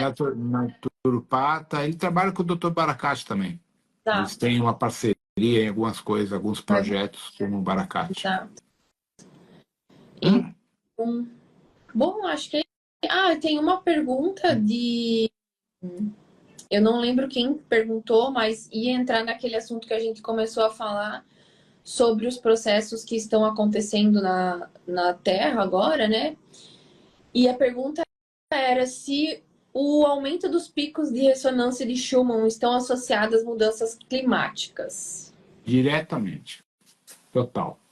O aumento da frequência Schumann, ele tem duas funções: romper a barreira de frequência, despertar cognitivo da humanidade na amarra e alteração climática, por causa do reset. O que as pessoas não entendem é que a Terra ela tem a mudança de equinócios. Isso acontece a cada quase 26 mil anos e está fechando agora. Então a Terra vai ter inversão da rotação, inversão dos polos, né? E isso é geológico, não tem como evitar. E está próximo. Então, o reset de toda a humanidade é algo breve, é questão de poucos anos, ninguém mais vai estar aqui. Isso. Só que o que acontece? os órgãos responsáveis não falam disso por causa do pânico, aquela coisa toda tal. Então, aí que vem aquela questão que as pessoas não entendem. Todo mundo vai morrer, em algum dia. A única certeza que você tem na tua vida é que algum dia eu vou morrer. Não tem como escapar isso. É a lei da natureza, é a lei desse corpo biológico, você nasce, vive e morre. Então, a questão aqui é essa. Quando você tem uma vida legal, uma vida independente da condição financeira, quando eu falo uma vida legal, é quando você fez o que você quis, você se sentiu assim, porra, missão cumprida, eu fiz o meu melhor possível. Então, quando você morre, tu sobe. Mas quando a gente vive revoltado, emputecido com a vida, emputecido com o governo, emputecido com todo mundo, e na verdade o problema é teu, é dentro de você, quando você morre amargurado, você vai para o umbral. Essa é a colheita. É aí onde eles estão querendo levar a gente. Para uma colheita de desespero, umbralina. Então, todas as mudanças que estão acontecendo no mundo têm um lado positivo, que é o despertar de consciência para quem quer despertar consciência. Quem não quer despertar consciência está metendo a pau no governo, está metendo a pau. Sempre alguém é culpado de alguma coisa, mas a pessoa não enxerga para si. Que, na verdade, a gente está refletindo no externo nossos próprios problemas internos, nossa inconformidade com a gente próprio. Então, a gente tenta culpar alguém. Quando a gente se dá conta disso, é aí que começa o trabalho interno com a hierarquia espiritual, que é a transmutação, a limpeza dos nossos processos epigenéticos de ancestralidade espiritual, que estão como material genético do nosso DNA, que é o medo, a culpa, a raiva, o ódio, a preguiça e por aí vai, que são os miasmas genéticos, epigenéticos que a gente carrega, tá? Então, tudo isso eu explico ao longo de todos os cursos que eu dou. Então, aí que entra os protocolos da arometria. É aí que entra, por exemplo, os produtos que eu tenho, os elixires. Os elixires são só e única e exclusivamente para aluno que faz curso comigo. Que ao adquirir o elixir, ele vai receber um tratamento apométrico da minha hierarquia, sequencial de 7, entre 8 a 7, 10 atendimentos, conforme vai usando o elixir, justamente para trabalhar esses arquétipos. Ainda vou gravar os vídeos e tudo isso, eu não tive tempo de gravar, né? Então, basicamente isso, né, bebê? Harmonia, Que atenção. ela harmonizando tudo, né? Toda, seja o corpo físico, seja o espiritual, seja o emocional, seja o energético, para estar em harmonia e sair daqui tudo bem, né? Porque na verdade, assim, a gente vai sair sim ou sim ou sim. A questão é como a gente sai daqui. É isso. Entende? Então, assim, nós estamos num momento muito crítico do planeta agora, porque, assim, se o Trump não entrar, a coisa vai feder. E feio. Tá? Entende? Então, aí entra toda a parte de geopolítica, que não é meu segmento, que é o professor Luiz Peixoto Vale, que fala com uma procedência, uma propriedade fantástica. Entendo. Tanto que ele fez uma entrevista com os gringos agora. Ele foi entrevistado por norte-americanos. Tamanho o conhecimento que ele tem, o reconhecimento que as pessoas estão tendo do trabalho dele. Tá? Então, o que a gente tem que entender é que o mundo está um caos. Só que a gente não pode ficar esse caos junto com o mundo. Então, aqui que vem o segredo. Eu tenho que superar os obstáculos do mundo, viver o que está sendo feito por meu despertar de consciência para poder sair daqui são e salvo. Mas eu não posso esperar isso de Miguel, nem do Astor, nem de Jesus, de porra nenhuma, porque é um trabalho interno, pessoal, individual. Gente, é que nem ir no banheiro cagar, cara. Tu não pode mandar o Miguel ir cagar por ti ou Jesus.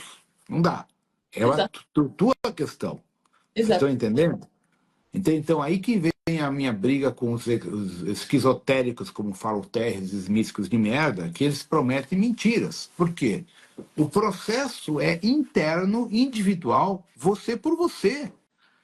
Por mais que tu reze para Arcanjo Miguel, o Miguel não tem como fazer por você o que é da tua responsabilidade.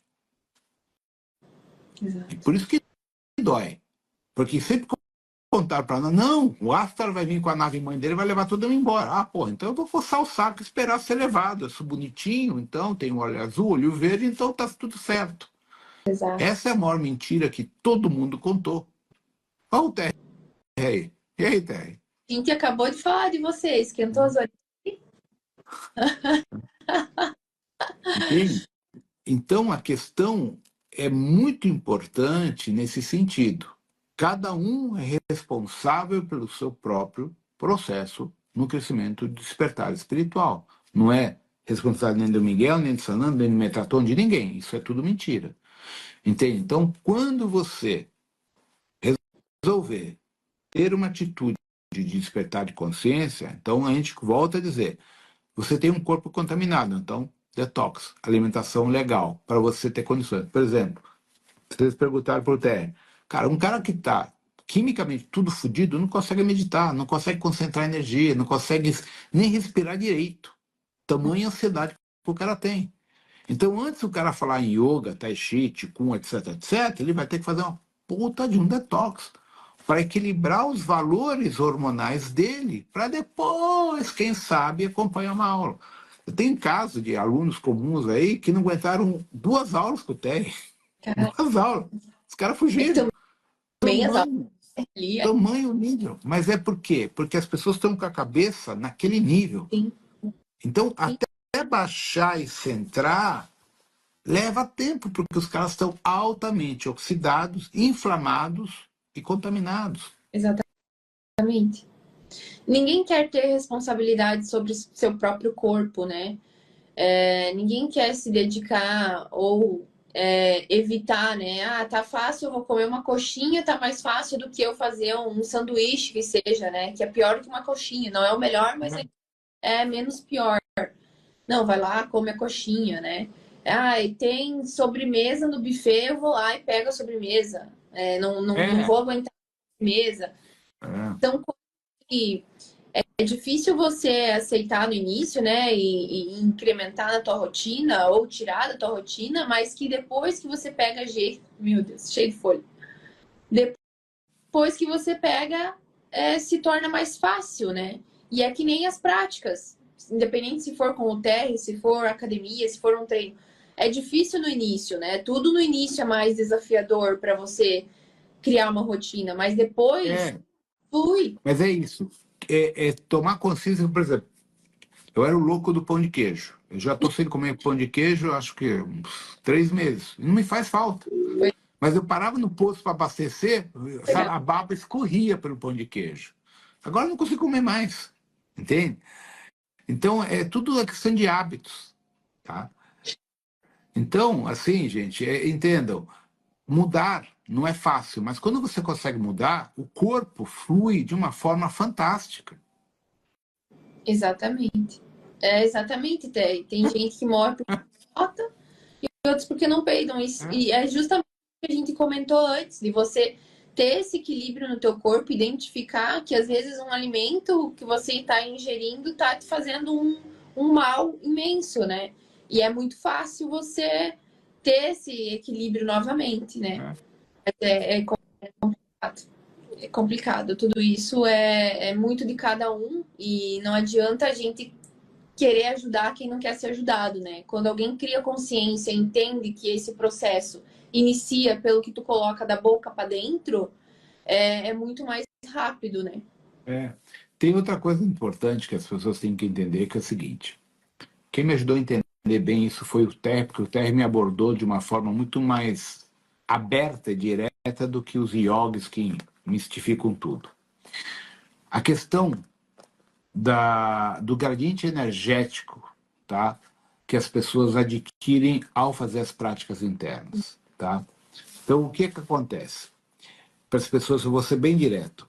Quanto mais você faz uma prática interna, onde você aprende a respirar, você vai acumulando energia, você vai aumentando o potencial do teu cordão de prata, tá? Como se fosse combustível, certo? Então, o teu cordão de prata, ele vai se fortalecendo. Então, você consegue, quando vai dormir, sair da estratosfera do médio ou baixo astral para um alto astral. Você tem combustível para chegar num Gautama, num Lanto, num Yogananda, num Babaji, por aí vai.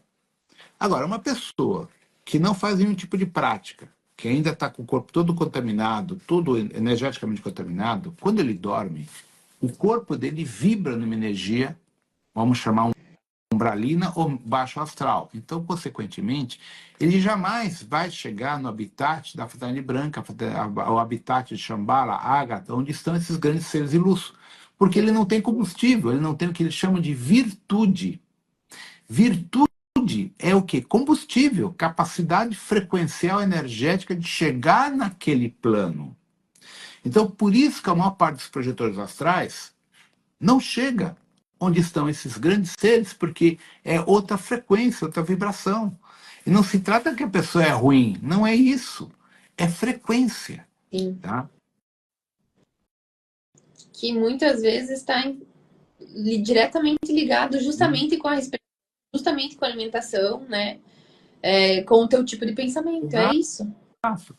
Entende? Por isso que é um conjunto tudo isso, gente. Então, assim, quando a gente fala em prática interna, yoga, tai chi, qigong, etc., é para vocês aprenderem a se energizar com a respiração, os bons alimentos e adquirir esse combustível, essa energia para atingir frequências superiores de consciência, porque você está com a virtude, que é o combustível que te permite chegar a uma oitava superior. Então, é aí que vem o grande problema dos esquizotéricos, os místicos, que não têm essa capacidade. Ah, enche o rabo, não, Yogananda, Babaji, Gautama, não sei, mas não tem energia para chegar lá. Por quê? Porque estão com a frequência baixa. Então, não se trata da pessoa ser boa ou má, não tem nada a ver com bondade, tem a ver com um gradiente de energia. Isso é totalmente distinto mas a pessoa é tão boa. É gradiente de energia. Era o caso do Chico, porque todo mundo confunde o caso do Chico Xavier. Chico Xavier era uma pessoa bondosa, caridosa, mas com um puta de um gradiente. Entende? Mas ele tinha uma retidão como ser, como consciência, como poucas pessoas nesse planeta. Tá? Então as pessoas acham, por ser bom, que eu vou chegar no Gautama. Não, não se trata de bondade, é gradiente energético, ou seja, é combustível, só isso. E normalmente o que esses esquizotéricos acessam são, na verdade, os hologramas, né? Porque nesse nível que eles estão, dificilmente eles acessam algo que realmente faça sentido e que seja uma energia mais sutil, né? Ah, o Fullman tá aí, Guilherme? Cadê a Ducati? Todos temos esses dois lobos. A questão é qual que a gente alimenta. Exatamente. Exato, Terry. Muita gente, a gente carrega muito entulho. Tá? A porta é estreita por quê? Na verdade, eu colocaria que a porta é estreita porque ali se exige uma frequência elevada sem esse entulho. Então, o que é esse entulho, gente? O medo, a raiva, a soberba, a vaidade, se achar melhor que os outros, se achar o fodão da espiritualidade, por aí vai. E, na verdade, não é por aí. Porque o fodão da espiritualidade é humilde, é simples. O cara não precisa mostrar para ninguém o que ele é e ponto final. Entende? Então, é muito complicado a gente falar do alto astral quando a gente não se enxerga a si próprio com os nossos defeitos do dia a dia.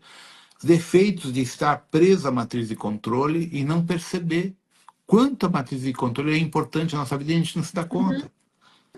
Por isso que um aprendizado é difícil, não é fácil. E principalmente trabalhar, agora que o TR comentou, trabalhar esses 7 infernos, aceitar que eles existem é a melhor opção e trabalhar neles para que tu consiga ressignificar, transmutar toda essa energia e acessar a parte boa, né? E passando de uma em essa, né? Fazendo num tempo, mas não parando, não estagnando, mas sempre num contínuo. Porque esses 7 infernos que o Terry está colocando, pessoal, é importante entender o seguinte: eles estão muitas vezes a nível de memória celular, na nossa linha de ancestralidade, de pai. Vamos pegar uma coisa bem, bem pesada e real. Cara, quando os portugueses chegaram e os espanhóis chegaram aqui, eles estruparam tudo que era Índia que eles encontravam. Então, do ponto de vista energético, a questão da sexualidade pega para todo mundo por causa dessas violências que foram causadas aos nossos índios aqui e aos negros também. Então, isso é um registro de violência sexual que está em nossa ancestralidade. E a gente sabe que sexualidade é uma das energias mais densas, mais difíceis de a gente superar ou transmutar dentro do nosso organismo. Tá? Então, ali é um exemplo. Agora, dentro do processo colonial Portugal-Brasil ou Espanha-Américas, o que nós temos? Violência, escravidão, espancamento e por aí vai. Então, tudo isso gerou o quê? Raiva, vingança. Tudo isso são sequelas genéticas que cada um de nós carrega e que a gente tem que transmutar, tem que limpar. É aí que funciona o reiki e todas as técnicas. A gente tem que aplicar nesse processo epigenético de ponto de vista de memória celular, chamamos de miasmas. Tá? Então, é aí que entra a yoga, o tai chi, o qigong, quando você aprende a respirar, aprende a trabalhar esses aspectos que você tem do teu pai, da tua mãe, do teu avô, bisavô e por aí vai. Exato. Entende? Então, por isso que não é tão simples adquirir esse gradiente energético, porque eu tenho que primeiro desconstruir dentro de mim um monte de merda que eu herdei geneticamente da árvore genealógica da minha família. Exatamente. E como é difícil, né, a gente ficar constantemente nessa frequência, assim, porque a gente tem que limpar, todo o tempo a gente tá limpando alguma coisa, transmutando alguma coisa, acessando alguma coisa, né? E é muito difícil a gente manter essa frequência elevada, ainda mais hoje no momento que a gente tá vivendo aqui nesse planeta louco que, né, tá acontecendo tudo isso tanto da natureza quanto da parte humana. Então é um constante desafio, né? Uma consciência sempre muito para conseguir, para não ficar louco, na verdade, né? Exatamente, Guilherme, exatamente isso. A gente precisa desacelerar um pouco. Por isso que a natureza é tão legal, gente. Tem coisa, por exemplo, uma das grandes coisas da canastra é que no celular não funciona lá. Tu desliga, tu fica o dia inteiro sem celular, porque lá não tem lugar nenhum rede. Diamantina também. Cavalcante, Alto Pé do Goiás também tem lugares maravilhosos, né? Que não funciona o celular. Então, esse é outro aspecto. A gente tem que aprender a se desligar da matriz de controle, deixar o celular de lado, aprender a viver sem o celular. Né? Eu mesmo falo por mim, acordo primeiro, tem recado, não tem recado. É meio que automático, a gente é meio que viciado na porra do celular. Exatamente. Então, uma das coisas é o detox do celular, porque assim você começa a se desligar na matriz, começa a se desligar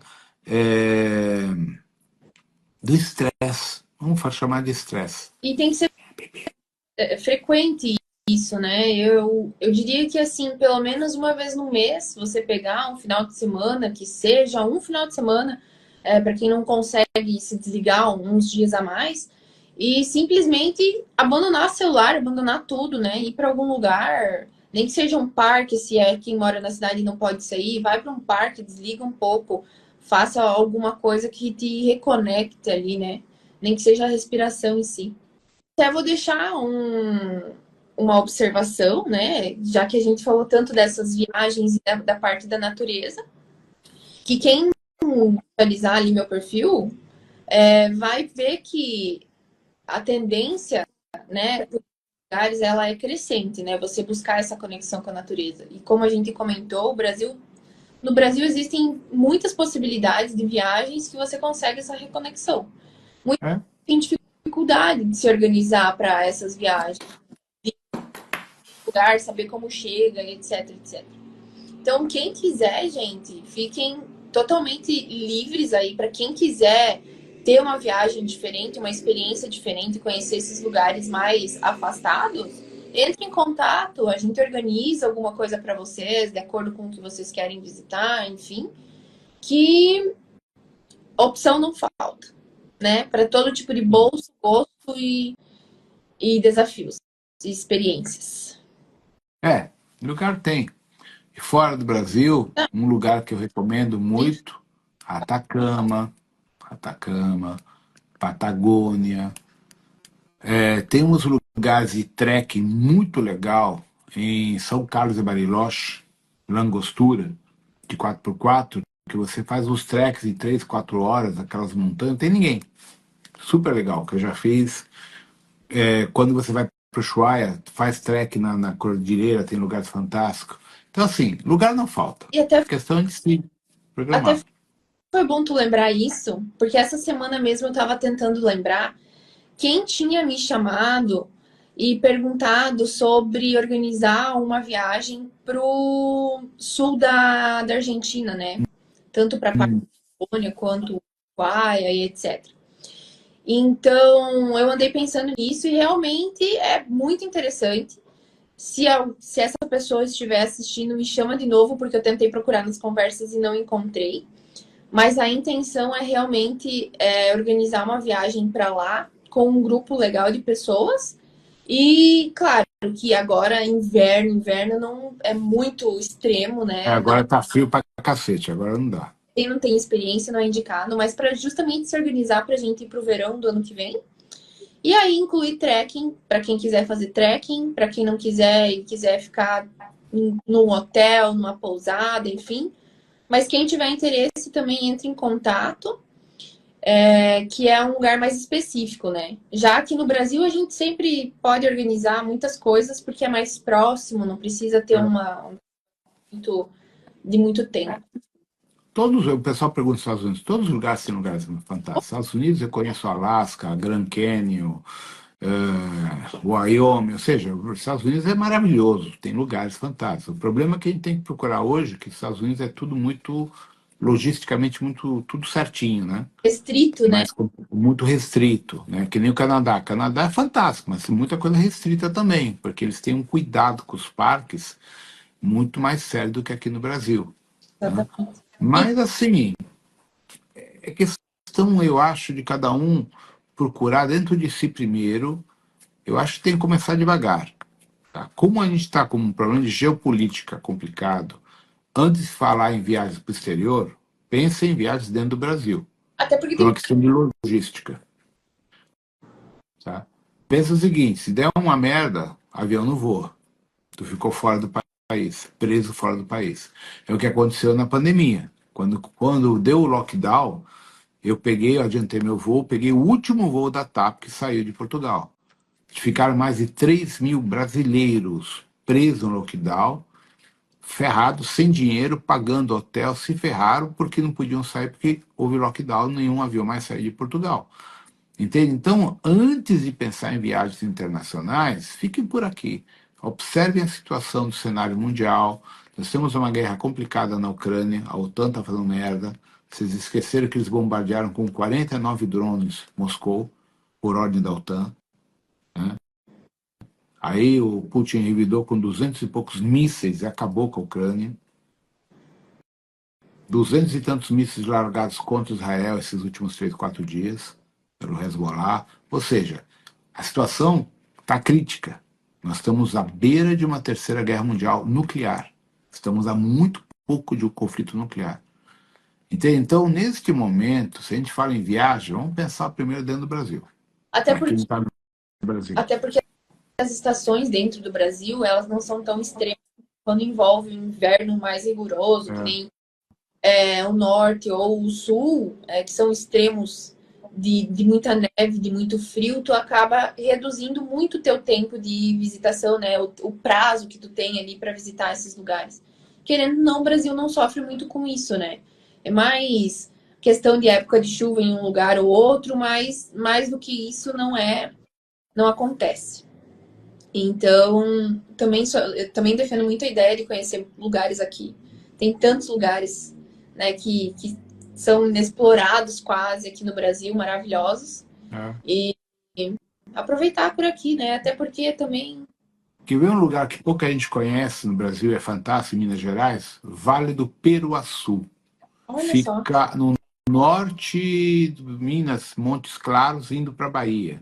É um cânion de 20 quilômetros, um cânion com cavernas abertas e fechadas, tudo escritura rupestre, quase ninguém conhece. Paraíso da escalada, para escalador, tem muito paredão com via aberta de escalada. O Feijó teve lá, ficou acho que 15 dias o Feijó lá, passeando. Legal. Falando nisso de escalada e tal, eu lembrei. A gente fala muito de montanha, de praia, de cachoeira, mas a gente não fala muito de caverna, né? E particularmente eu gosto muito de caverna e normalmente sinto uma energia muito gostosa, É assim, né? legal. Não, eu adoro cavernas. A questão é que no Brasil as cavernas são mais restritas por causa dos acidentes. Então, o Petar, quando eu ia, era aberto. Agora é extremamente restrito por causa dos acidentes que as pessoas morreram, né? Bebedeira. Sim. Então, você tem Terra Ronca, perto lá em Goiânia, né? Goiás, né? Depois de Alto Paraíso, indo lá para Jalapão, tu tem Terra Ronca, que é fantástico, é a maior sequência de cavernas do Brasil, está lá, é o maior complexo de cavernas do Brasil, é Terra Ronca. Tem o Petar, Caverna do Diabo, e tem outros complexos também, perto do Petar tem outro complexo de cavernas mais para outro lado, que eu esqueci o nome, que não é no Petar, é Intervales, né?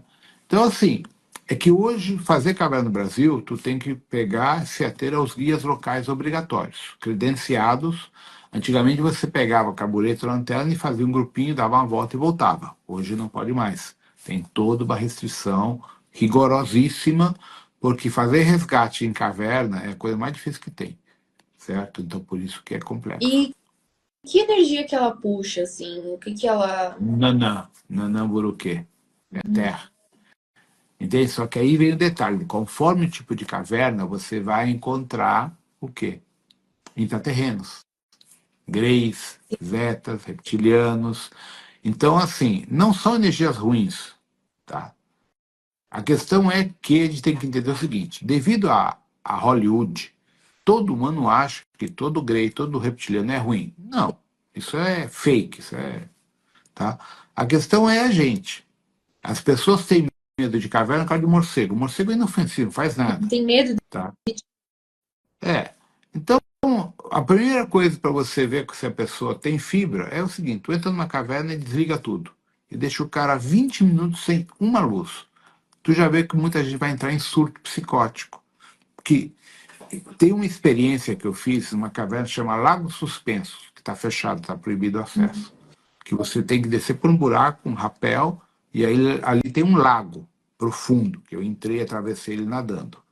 Ali eu fiquei quase 40 minutos sozinho, sem luz. Tu começa a escutar o teu próprio coração. Dá um sentimento estranho, porque tu começa a saber, não tem barulho nenhum, não tem nada. Não sabe se tá E, aberto ou fechado, né?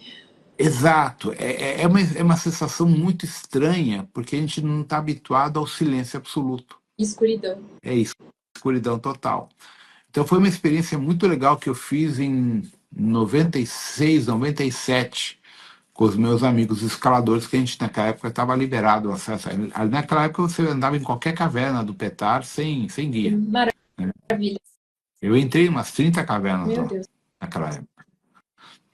Então, hoje não pode mais. Inclusive, aquela caverna especificamente está fechada, eu acho. Né? Maravilhoso ali. Prática em caverna. Eu ia falar, vai numa dessa fazer uma prática ou alguma experiência bacana nessas cavernas, né? Por mais que são guiadas, dá para aproveitar para Dá. alguma coisa. Se pegar um guia, por exemplo, no próprio Petar, e fechar com ele adiantado, tá? Eles podem levar vocês para outras cavernas que não são usuais para fazer uma vivência desse tipo. Com Tá? É certeza. possível. Normalmente, dia de semana é mais fácil que o final de semana, porque o final de semana tem o maior fluxo de turista. Mas dia de semana, que não tem tanto turista, dá para fazer um negócio bem legal. Show. Eu particularmente gosto bastante e acho incrível, né? Hoje tem muito preconceito ainda com caverna, né? Eu lembro que quando a gente conheceu o Petar ali, que eu postei vídeos e tal, muita gente comentou, nossa, não entraria, tenho medo, tenho fobia, tenho pânico, vai encontrar algum monstro, alguma coisa assim. E então tem muito disso ainda. Mas isso é culpa dos filmes. Os filmes criaram essa merda. Exatamente. Entende? Um lugar maravilhoso, é um Fantástico, lugar super. fantástico. Na verdade, assim, as pessoas não entendem o seguinte: o único bicho que ataca a gente é o próprio ser humano. Exatamente, né? Né? Exatamente. E daí entra naquele assunto, não existe bom ou mal, né? Tudo vai da nossa índole também, né? Da nossa energia e do que É, é, né? é aquilo, é ação-reação. Ah, Tudo é por ressonância. Se você vibra numa energia ruim, você vai atrair um quadro obsessor e entidades ruins. Se você vibra numa energia legal, só vai atrair coisa boa, exatamente. né? Mas eu acho que não sei se tem alguma coisa mais para trazer para Cara, gente, assim, resumindo, ir para a natureza é muito legal quando você tem consciência da troca benéfica que ela vai te trazer com as hierarquias de cada local. E por ir numa frequência de balada, de encher a cara, de usar droga, fica na cidade e não enche o saco. É bem isso, tá? Então, a natureza é maravilhosa se você entende a natureza como um ser vivo, um ser cheio de devas, entidades do plano astral que podem somar na tua vida para um processo de crescimento, um processo de reconexão. Então, por isso eu sempre falo para as pessoas, para mim, xamanismo é uma fusão, uma imersão com a natureza. Não ficar usando ayahuasca e outras porcarias como o pessoal faz. Não. Eu não uso nenhuma substância, nunca usei, sou totalmente contra, e até porque minha hierarquia não admite. Tá? Mas a imersão eu faço. Por quê? É uma questão de consciência. Se você pegar, por exemplo, uma cachoeira, faz isso.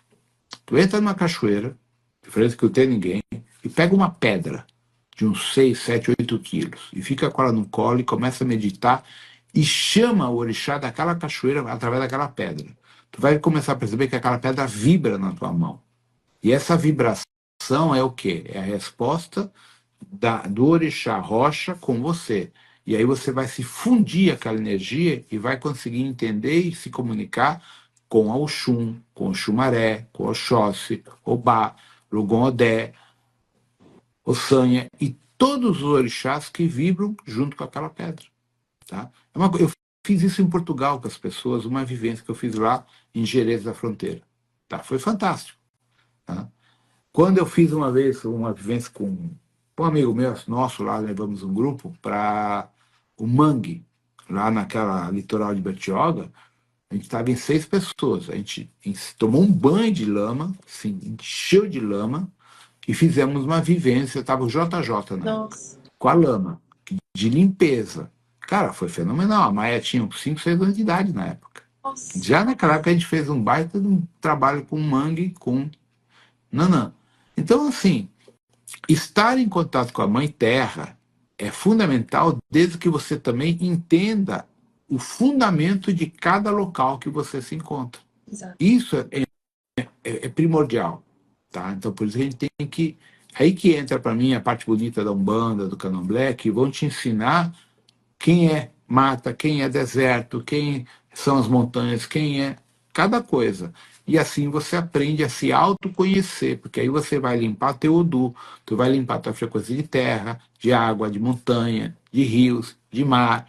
Então você vai fazendo um trabalho periódico de limpeza e requalificação do teu campo eletromagnético através da natureza. Então, Tá? e Basicamente isso. dizer que, né, vai pegar a pedra, mas essa pedra e qualquer coisa, ela fica na natureza, né? Não vão Ela fica lá. Não, não leva, deixa lá. que muita gente acha que simplesmente pode pegar algo da natureza e levar uma flor, uma folha, uma pedra, o que quer que seja. Gente, entendam que o que é dali fica ali, não levem para casa, né? Isso também traz um dano para nossas. Fica. Tanto que tem um ditado lá no Petar, né? Daqui nada se tira a não ser fotos, nada se deixa a não ser pegadas. Isso em qualquer lugar, Em qualquer lugar. tá? Qualquer lugar. Só ficam as nossas pegadas e se tiram somente fotos. É Exatamente. bebê. Sim.